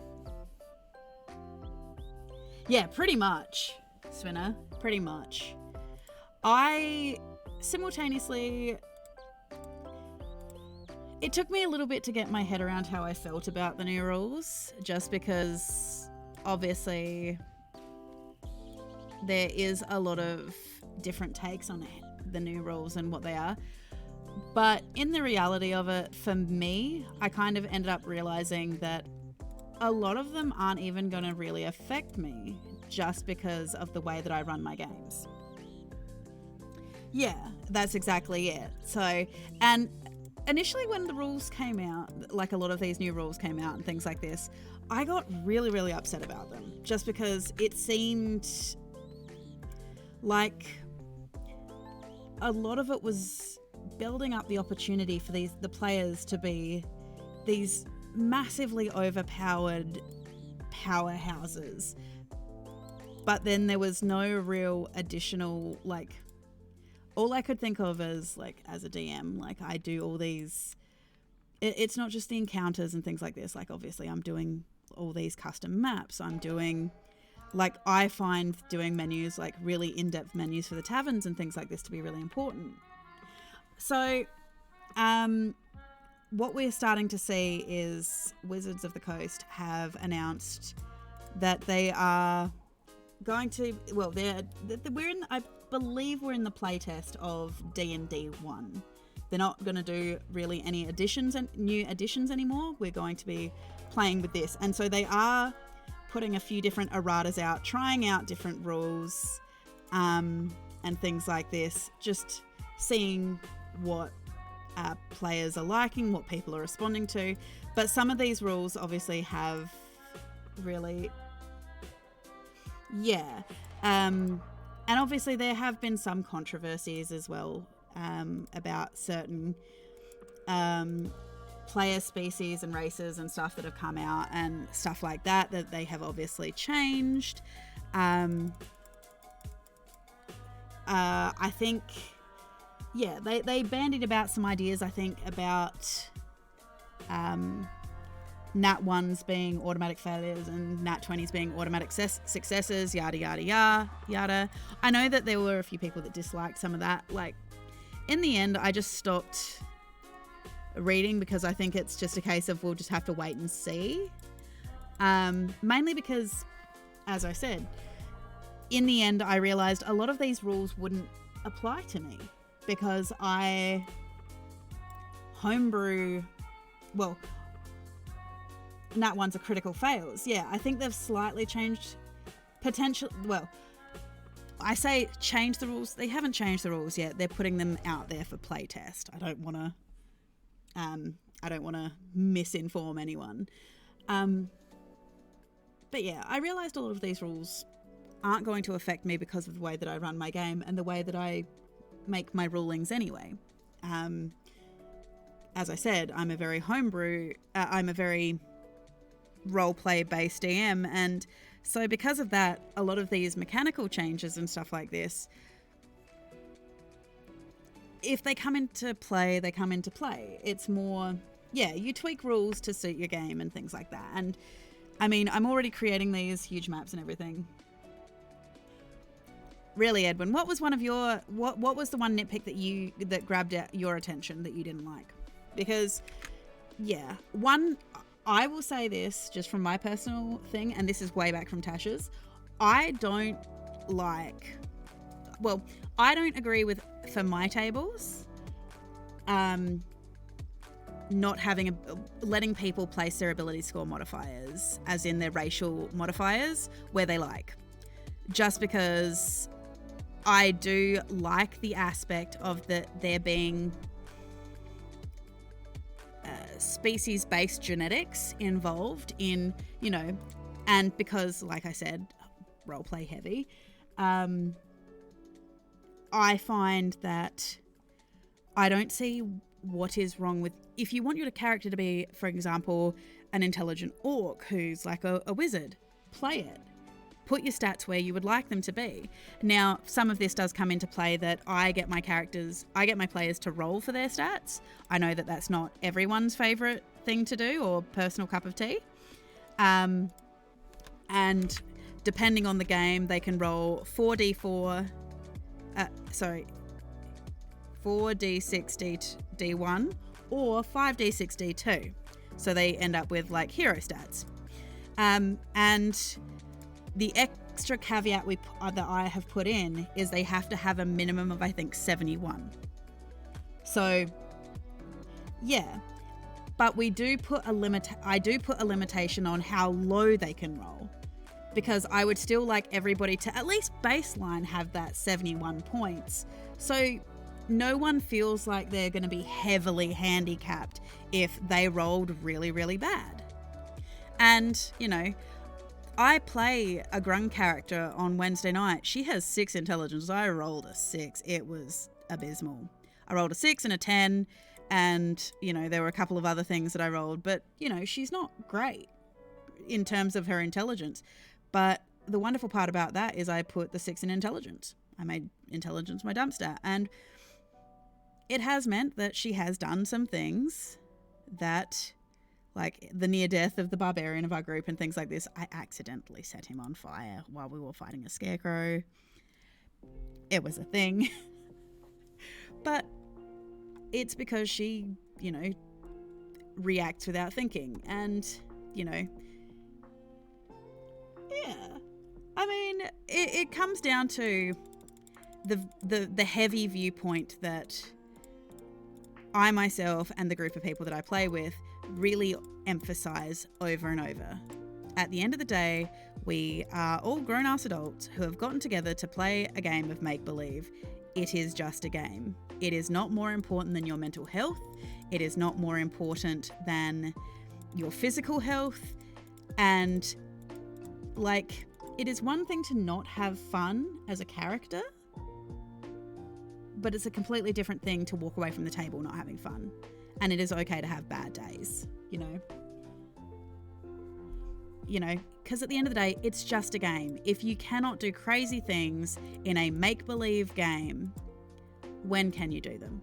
You know, don't get me wrong, I still get sad if my player dies, like my character dies. And also as a DM, as if my players die. Exactly. Okay, Edwin, why do halflings keep getting smaller? 3 foot average. I don't see why it's a 3 foot average. I would have turned around and 2.5 feet. See, in my opinion, by the time they're getting down to 2.5 feet, they're no longer small, they're tiny. You know? Yeah, and so I don't think it should be 3 feet average. Or 2.5 feet average. I kind of agree with you on that in my opinion, halflings would be bigger than gnomes.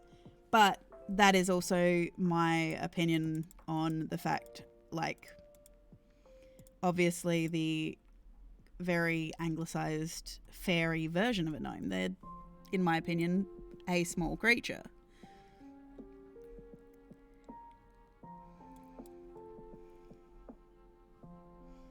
I kind of agree with you on that one, Edwin.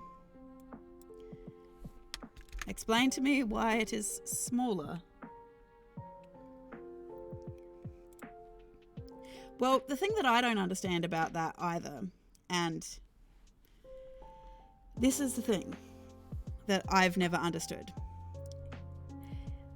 It is all well and good to play these wacky characters and things like this, and I'm a big believer in consequences in game, adversity, as in, for me and the way that I see things for my players. And obviously I very much explain this to my players before they even get to my table. My game will have consequences to their actions. Do not do something if you do not want a specific consequence, because, you know, for example, if you are a relatively unknown group and you blow up a town, expect that there are going to be consequences to that. On top of this, so yes, there are going to be consequences, but also I don't see what is wrong with characters having to overcome adversity, i.e., you're a short person who has to overcome the odds to prove that, you know, like, and there's, for, you know, the small is powerful kind of opinion. You don't, like, it's not about how big you are, how strong you are, that dictate how much of a hero you are. You know, that is up to your actions and your deeds, in my opinion. And I've always kind of, like, vouched for that.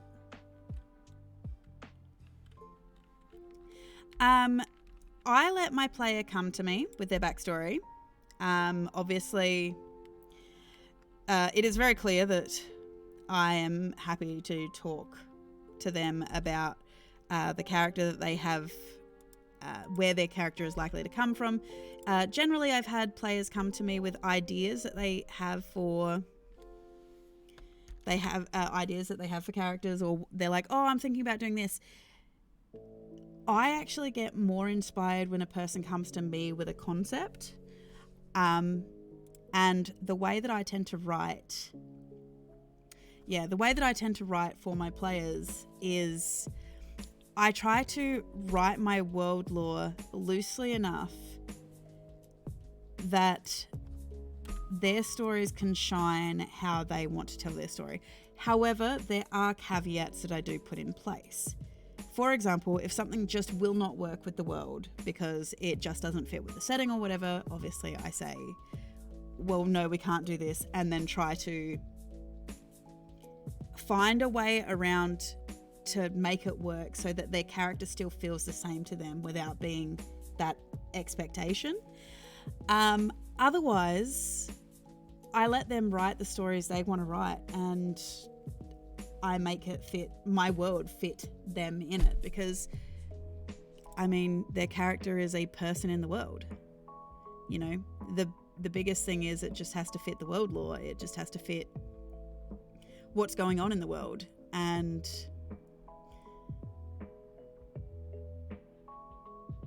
yeah, see, that's ridiculous, Edwin.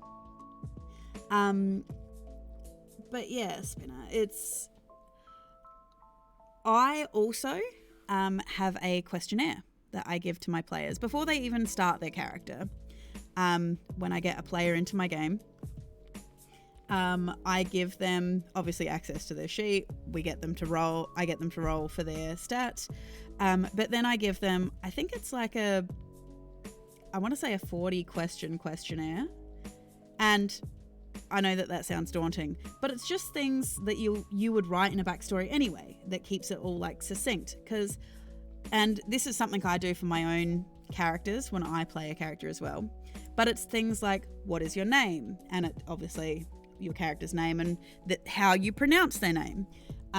Obviously their appearance, you know, who were their parents? If they don't have any parents, like who raised them? Next question is like, what did their parents do? What did their guardians do? Yeah, exactly. And this is the thing, I don't want you to write and that's exactly it. And Spinner, I have a couple of players, for example, that systematically write players with either amnesia, or I had one player who, he was playing a retired adventurer, and his previous party had died, and he was an old man, and because he'd kind of like retired a bit, he kind of lost a lot of his skills, which explained why there was a skill drop. But, you know, he'd put just enough mysteries in there that he didn't know about. Like, he thought he was an Aasimar, but he couldn't grow wings, you know, and things like this. And so, yeah, and that questionnaire just has things like, who are your siblings? Who is your best friend? How did you meet?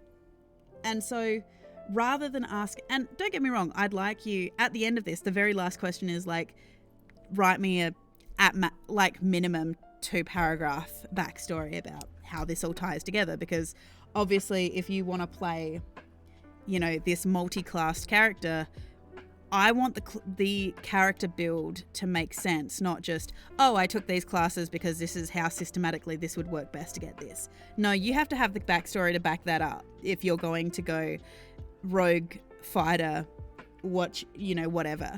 It has to at least match, your character's level progression has to match their backstory, you know? And it's just like little things like, does your character see themselves as a hero? If not, why? You know? And it's just more for them to get their head into the space of the character, like why your character would do things.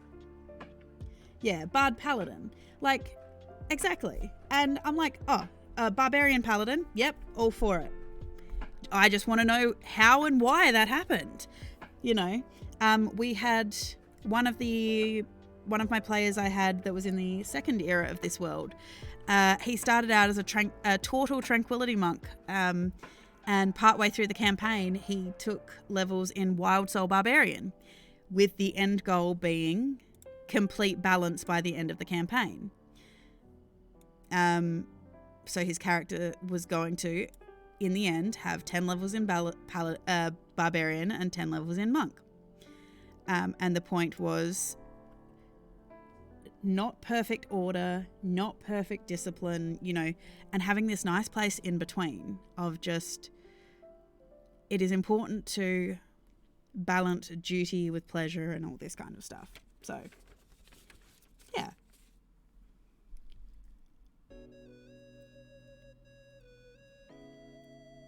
Okay, I think I finished all the trees, so I'll just save this.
Yeah.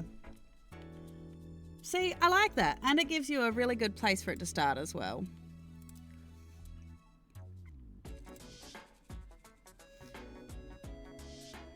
Actually, I'll do what I need to do with that later. I'm looking for...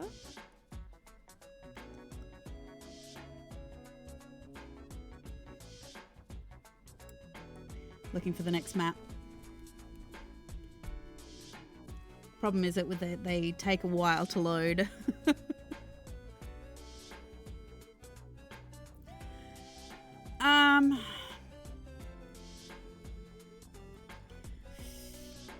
I personally like session zeros, just because, especially if it is a group of players that I have not run for before, just because I very much, and I didn't used to do session zeros, but I have very much learned to love them,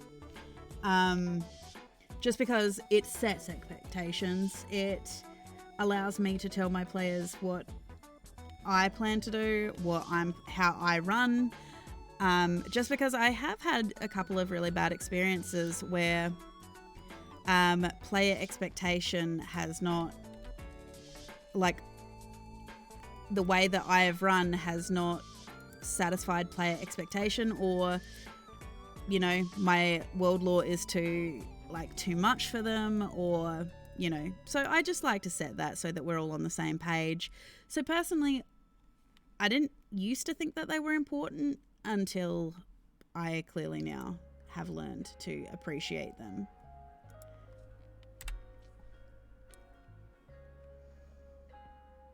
Yes, very much learned to appreciate them. I got into DMing because I found myself in an unusual situation. Yes, I found myself in the unusual situation. I had a lot of spare time on my hands. And, you know, spending a lot of time around the house, cleaning the house and this kind of thing. And I came across, I actually listened to a lot of Yogscast. And through Yogscast, I obviously started listening to High Rollers. Now, High Rollers mentioned that they had some friends who were, you know, starting to stream their D&D game called Critical Role. And it was through Critical Role, one of their early games. They mentioned if you're looking for games of D&D and stuff, try Roll20. So I tried Roll20, got into a game. It was good. It was nice enough. It ended up the campaign ended up folding a lot sooner than I would have liked. And one of the people that I played with, who I became really good friends with, turned around to me and said, you know, because obviously the way that I was playing was very much like a drama kid, like I think a lot of new kind of players tend to be sometimes. And he goes, if you like telling stories and writing stories so much, like the stuff that you created, like for your character's backstory and everything was really great, why don't you try running a game? Little did I know that's usually the trap question. But I have not looked back ever since. And that was like 6 years ago now. Gotta think about this. Yeah, it's about 6 years ago that I started that. So from that, there was one point when I was running like 4 games a week, which is insanity considering all my worlds are homebrewed worlds. I have never run a module. So, and I put the same level of work and effort into every one. So there was a point where I was driving myself insane. But I wouldn't have changed it. I absolutely love running D&D. Even all of the bad experiences I have had with some bad players, or no, you know what? I'm not going to call them bad players because they're not bad players. It's just they didn't mesh with my play style. They weren't getting what they were looking for, things like that. It was just general player disagreements and things like that. And, you know, or, you know, somehow I didn't. There would be times where, yeah, I think because I'm the one creating them, I could keep it kind of all like figured out.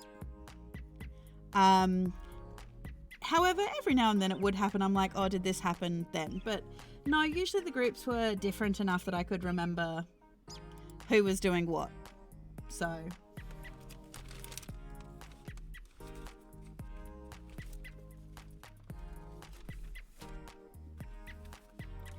Yeah, it was a bit crazy. I wouldn't recommend doing it. I did send myself insane.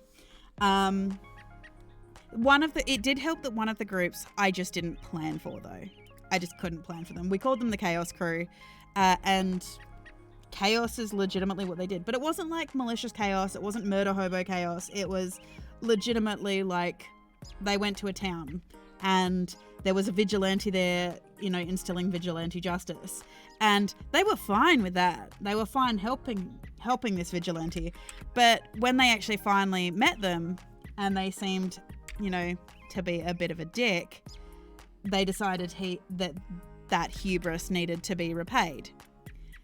And so they went down to the docks, stole a whole heap of fish guts from the fishing trawlers that day. I will say that in my world, porgs are seagulls. In this, it was a thing. It happened to annoy one of my players. So, you know, at least offline, I have porgs in my game as the seagulls of the world. And yeah, they threw fish guts all over the town and into the face of this vigilante, and the porgs attacked the entire town and crapped all over everything. And that was their vigilante justice to remind some people that hubris should be repaid. You know, show a little humility. Be a little humble. So, yeah, they were very chaotic, but I loved having them around. They were a very interesting group. I think I said a bit earlier, they also created an eldritch mustache. Because what happened was they ripped a moustache. There was this bookie at the Gladiators Arena, and he had this magnificent mustache, and they insisted that it was fake. Yeah, pretty much. It is. I find that a lot of players do suffer from the whole curiosity kills the cat kind of sentimentality.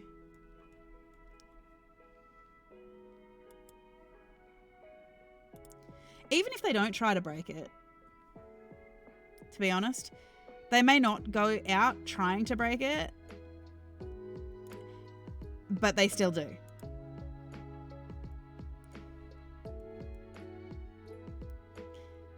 Because this is what happens when you, let's be honest, most D&D games, your players are essentially demigods in the making, and they don't know their strength. They don't know their abilities. They're just trying things out.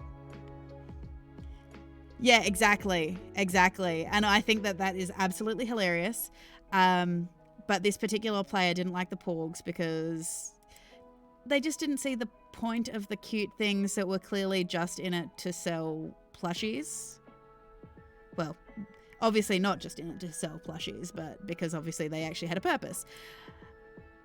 But because of that, this player really, really didn't like them and wanted a way to seek revenge. However, it didn't really work. It kind of backfired because porgs ended up being in the town, and then he was playing a tranquility monk. Yeah, exactly. Demigods with a toddler mentality. They don't mean to break things sometimes, but they just don't know their own strength.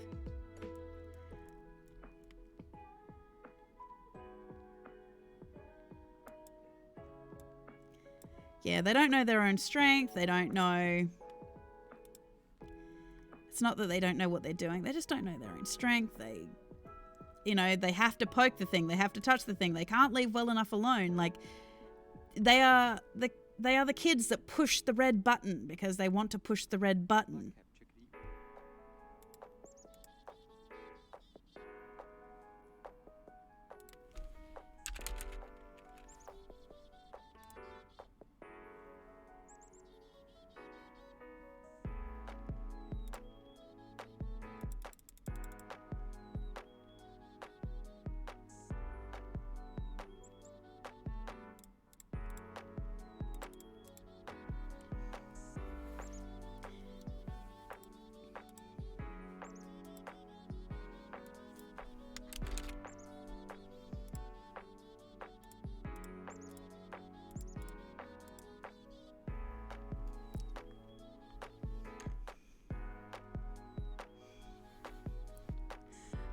like, yeah, don't get me wrong. I love the fact that my players get involved and touch things and do things and, you know, all of this kind of stuff. It's great. At the same time, we are all aware exactly what they plan to do. It's why I threw an entity called a Catbox Mimic at them.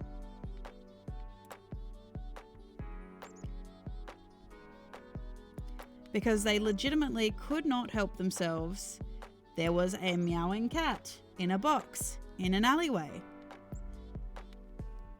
And even though they knew they would probably regret it, they went and opened it, and it was a mimic pretending to be a box of cats.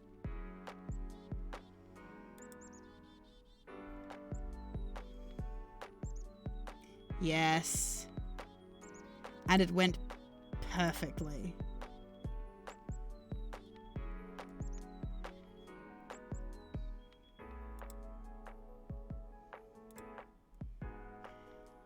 It's just like in the Tuesday game, I put a cube of anomalies in. And the Tabaxi player.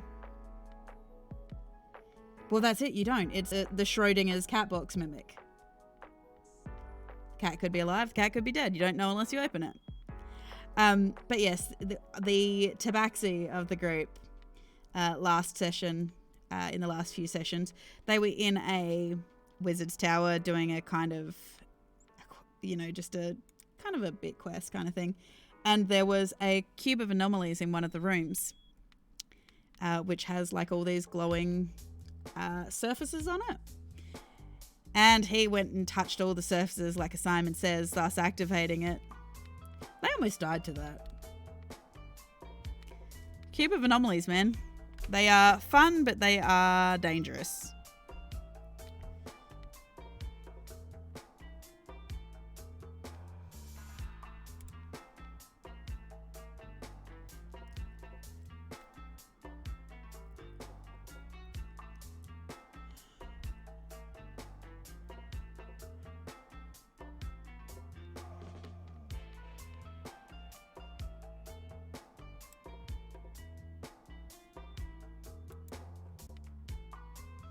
Yeah, we ended up referring to the Cube of Anomalies a few years ago when it first showed up as one of the players, we joked, was afraid of geometry because of it. Because apparently it had murdered him.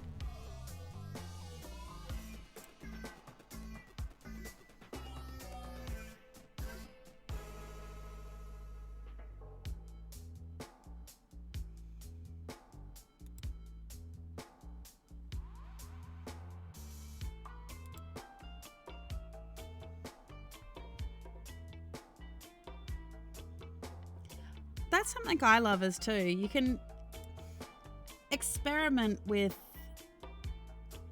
ways that you want to play, so you don't have to be the same person all the time. Like, I do believe that every character does have a part of you that, like, because you can always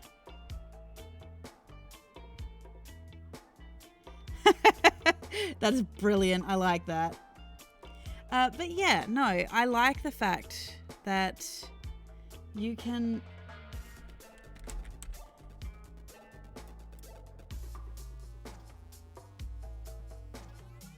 Hello, Tide Runner. I didn't stream during this week, so I thought I would repay all my wonderful kind followers by running a stream now. I've been streaming most of the evening, talking about all of the fun new stuff that's happening in this world. For those of you, Tide Runner is one of the players who has, incidentally, their characters have helped shape the history of the world in both the first era and the third era, but they are also campaigning to let me be a player in this particular game. And I must say, they are winning me over with the sheer amount of work they are doing for their backstory, which is more than I expect of anyone. I don't ever expect anyone to give me a full-on fleshed out map, but I love and appreciate the effort. I love when my players really invest.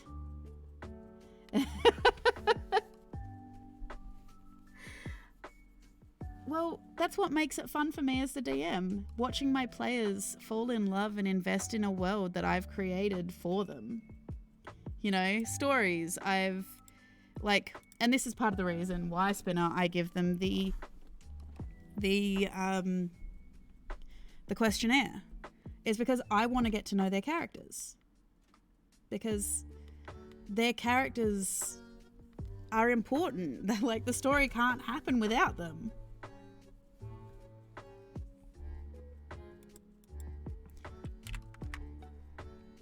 So yes, it does become very important to me that my characters enjoy. Yeah, I told them about the questionnaire. I think I downplayed it though. Like, it's only like 40 questions and it's just basic stuff. Like, who are your parents? What did your parents do? Who are your siblings? What was your relationship like with them? I think it's only 40. Oh, you got the 70 question one, but the 70 question one was things like, are you a cat or a dog person? You know, do you like sweet or salty things? And I felt that was maybe a little excessive. So I did gear it back to just the original 40 eventually.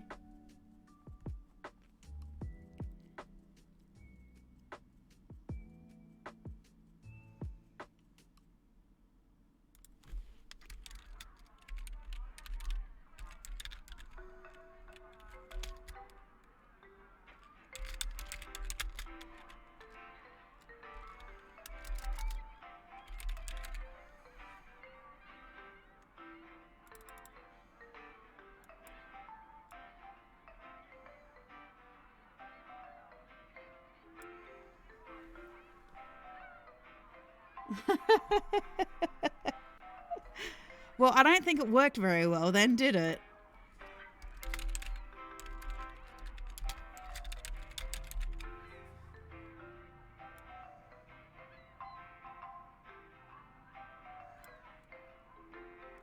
Yes. Although I was saying a little bit earlier, I did actually sit down with one of the other players and actually figure out what the kind of timeline is in terms of where it falls in the grand scheme of the world. So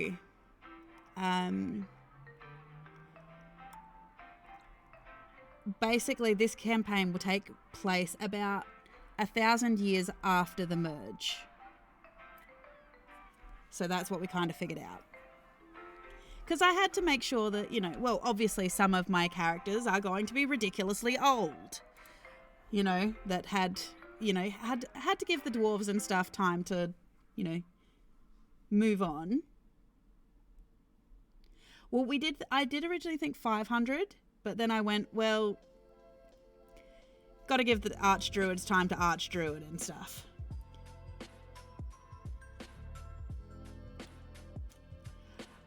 I honestly don't know what this group is going to do. They do tend to be a little bit chaotic, but I am thoroughly looking forward to it.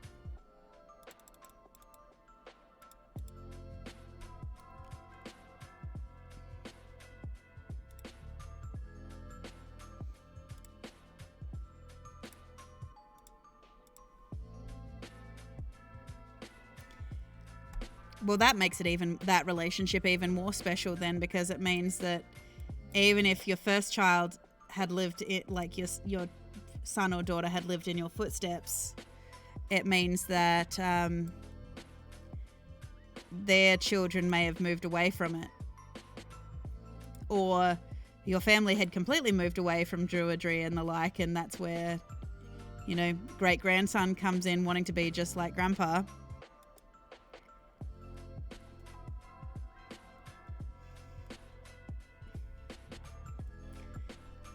Yes, Tidrunner's previous character was a druid spy for the Starfall Islands.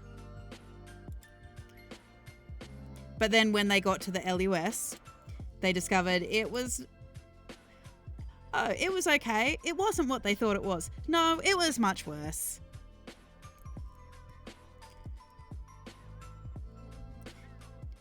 I don't think he... Well, no, that's not inherently true.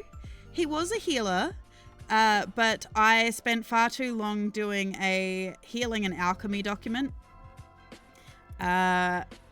which is very in-depth and in detail. So he did spend a lot of time running around trying to collect ingredients to make potions and things that would help the party and, you know, just standard stuff that you need in a campaign, like C4 and, you know, things like that.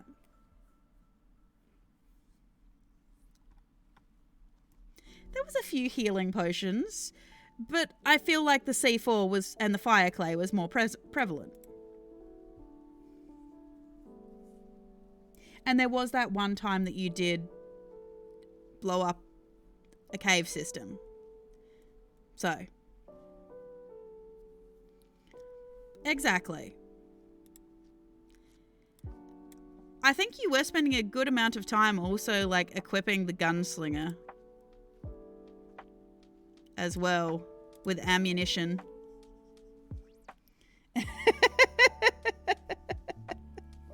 Well, I have to admit, it wasn't entirely Tide Runner's fault.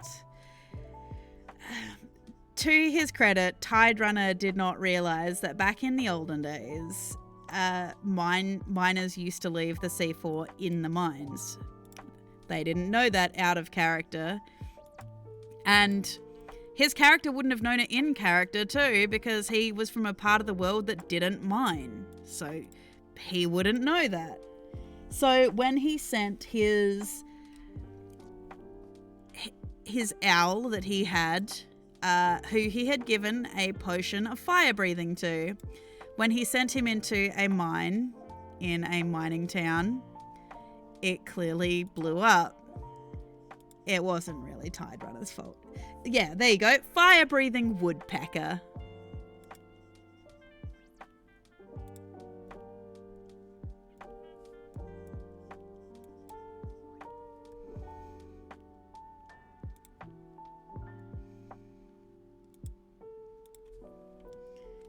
Fire-breathing woodpecker.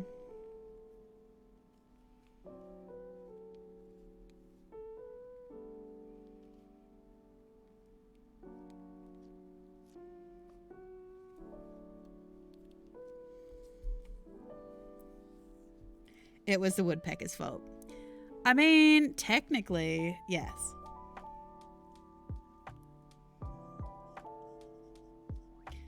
I don't remember what the AC for the woodpecker was. It was a woodpecker. I think it was just a standard woodpecker.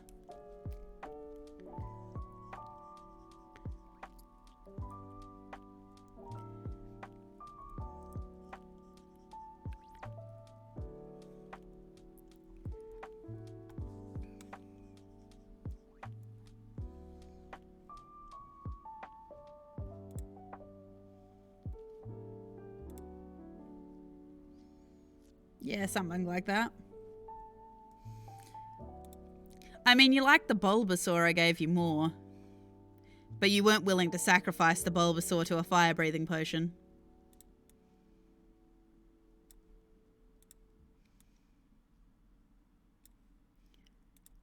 Also, the fact that you got him out of a bag of holding made you question whether he was an eldritch entity himself.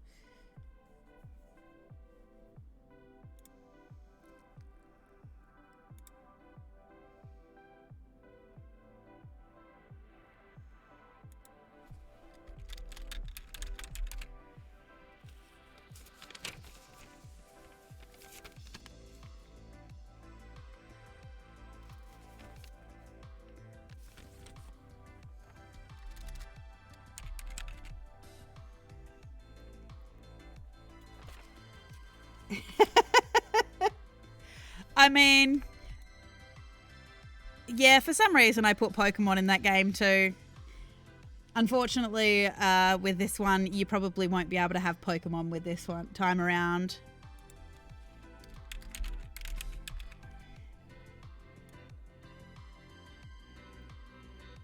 Or maybe I put more into it.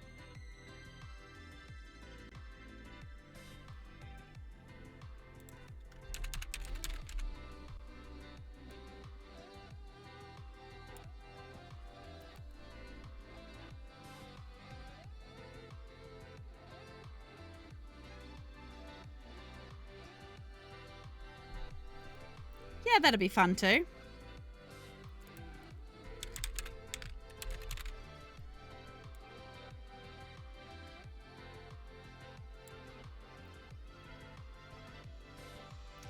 Well, I actually managed to find some really good third-party adaptations, so I don't actually have to. I like to work smart, not necessarily work hard, she says as she's building entire world maps.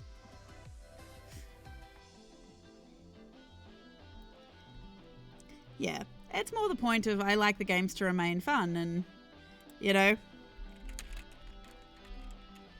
it is also fun watching the other players deal with Tide Runner's slight obsession with creating a zoo.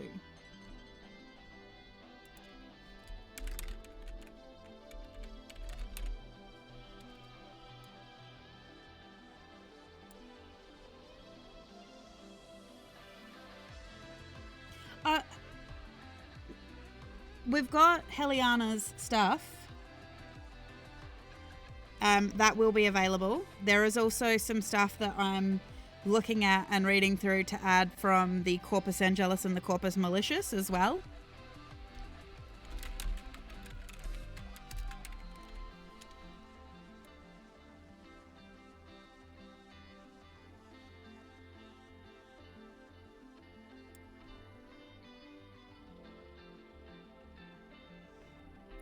Yes, but everybody else in the party is.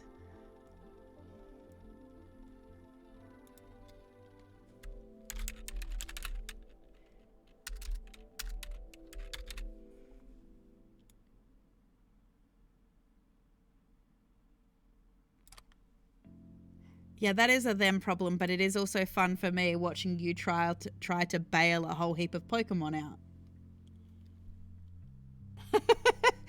Which, again, I don't understand why you're playing that character like that. Play the character, man. Play the character you want to play.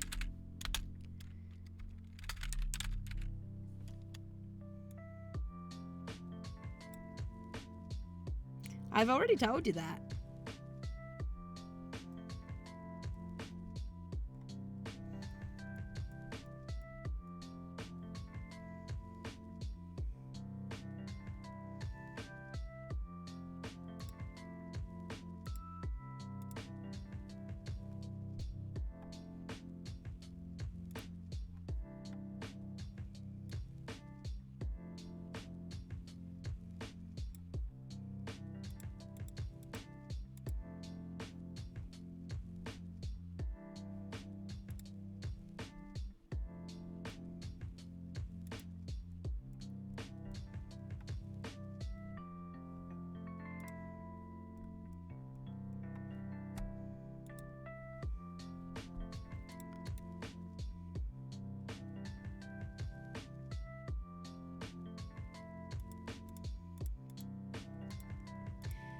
As I said, my main issues that I end up having is players get very overwhelmed with the sheer amount of lore that my worlds have.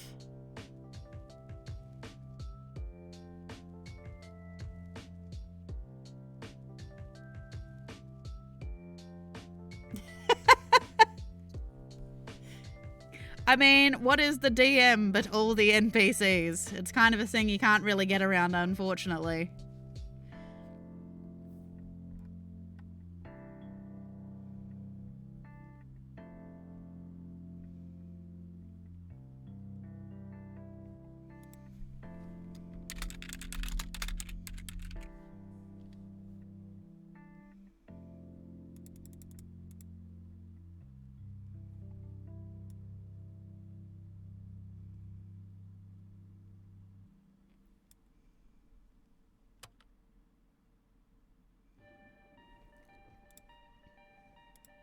Yep, almost always does the character have the ability to communicate with the animals.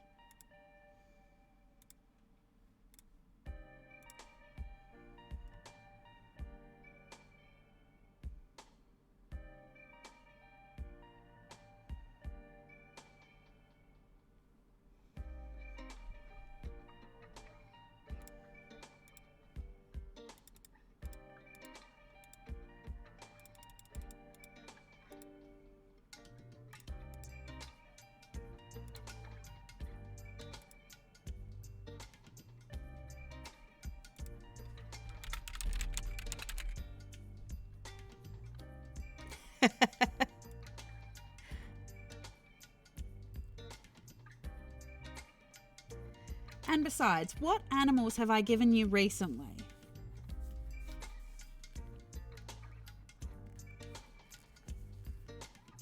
Tide Runner's also that party member that gets, what is it, a signal whistle? Hey, it was only a cute little red panda. What is the worst that happened?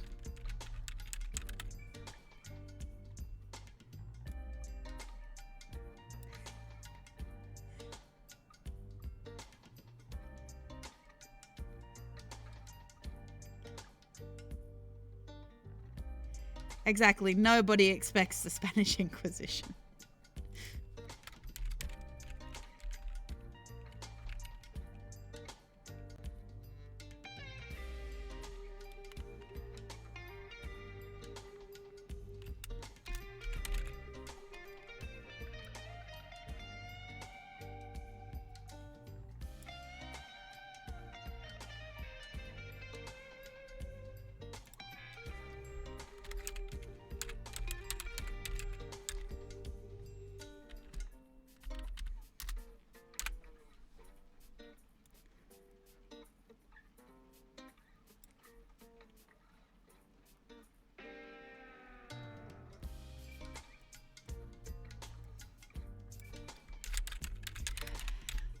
It's really funny because the current group I have in that particular game, they're actually really adept at working well together. They just don't. They're supposed to be a bounty hunters group together called the Tavern Brawlers. And since the first Tavern Brawl where they met, they haven't had a single one since.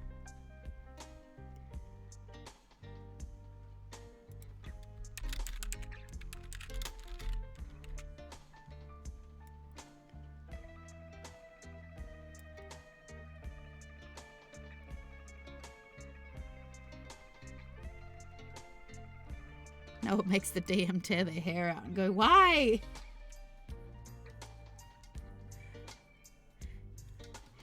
You could be famous, making a lot of money.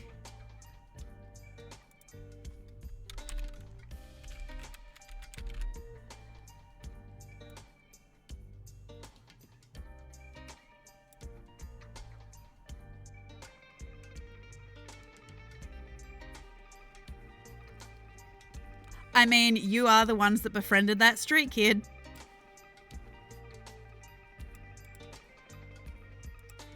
It was all the street kid's fault.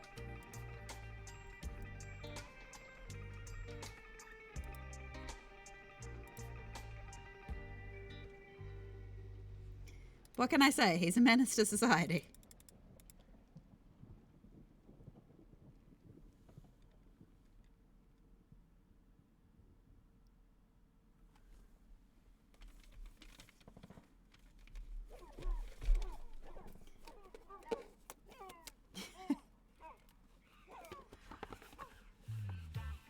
I mean, admittedly, he started out as an NPC and he ended up becoming a player character, so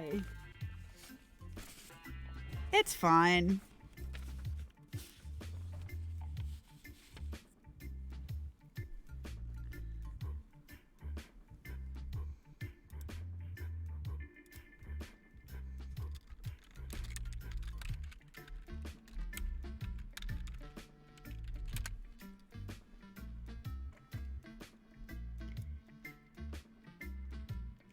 Basically, I threw them into a game of Zorvental, which is essentially, yeah. And the best part about it is the gods aren't trying to destroy the world. They just basically want to rule it. And all this game is basically figuring out who rules it.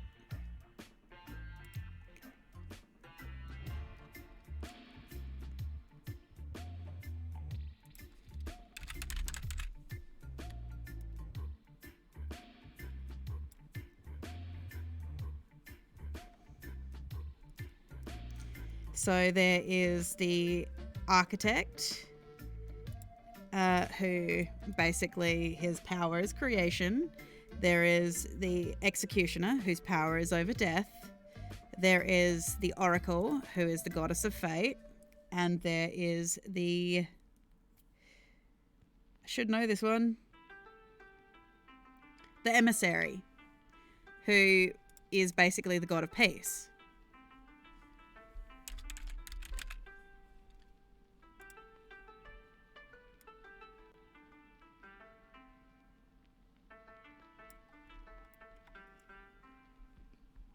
And so they happen to come across this tiefling street kid called Snitch. And he is the exarch for the goddess of fate.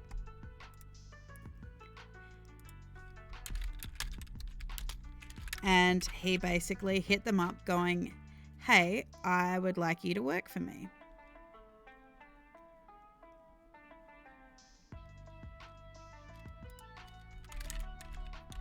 And so far, no one in the group has said yes. If anything, they've all found different gods to try to make deals with.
Yeah, sometimes. I didn't get around to a lot of it, but yes, I have created a few battle maps as well.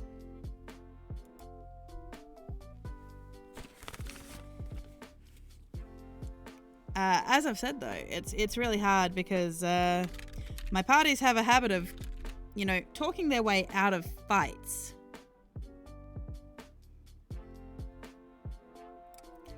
So I haven't actually had a lot of use, but the last battle map I did make on a stream, isn't that what led to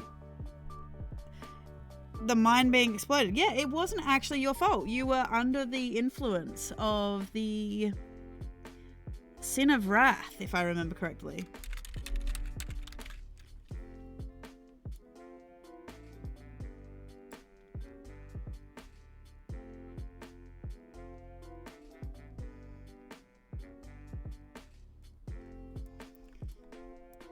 And you just wanted to take down everybody in that city because of who they are. Well, because they were coming after your people.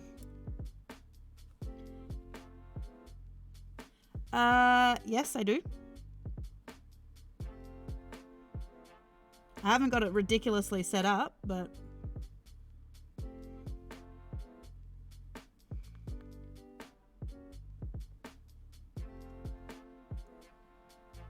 Is Tyrant Dungeon on?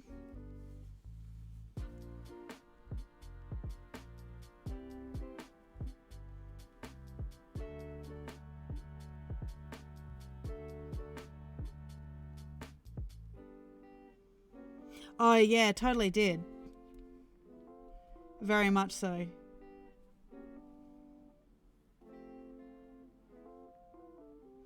Yes, we've been very blessed to have some wonderful artists in our group that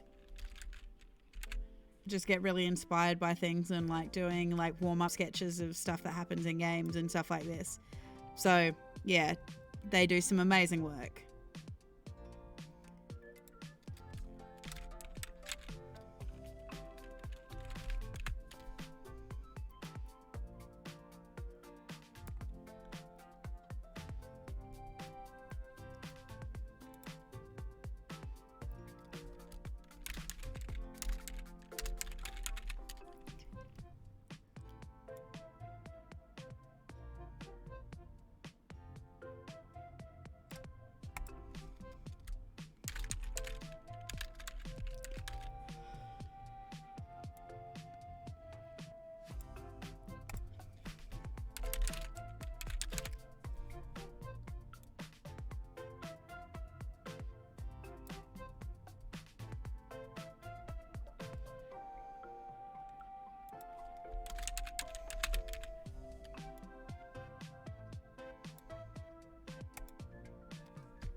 I apologise for you not being able to see the map build then.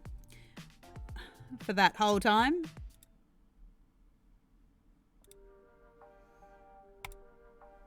I sometimes do the big dumb.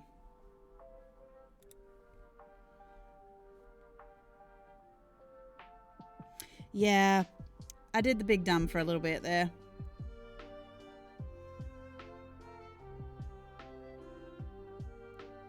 But in my defense, I have been streaming for 3.5 hours.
Okay.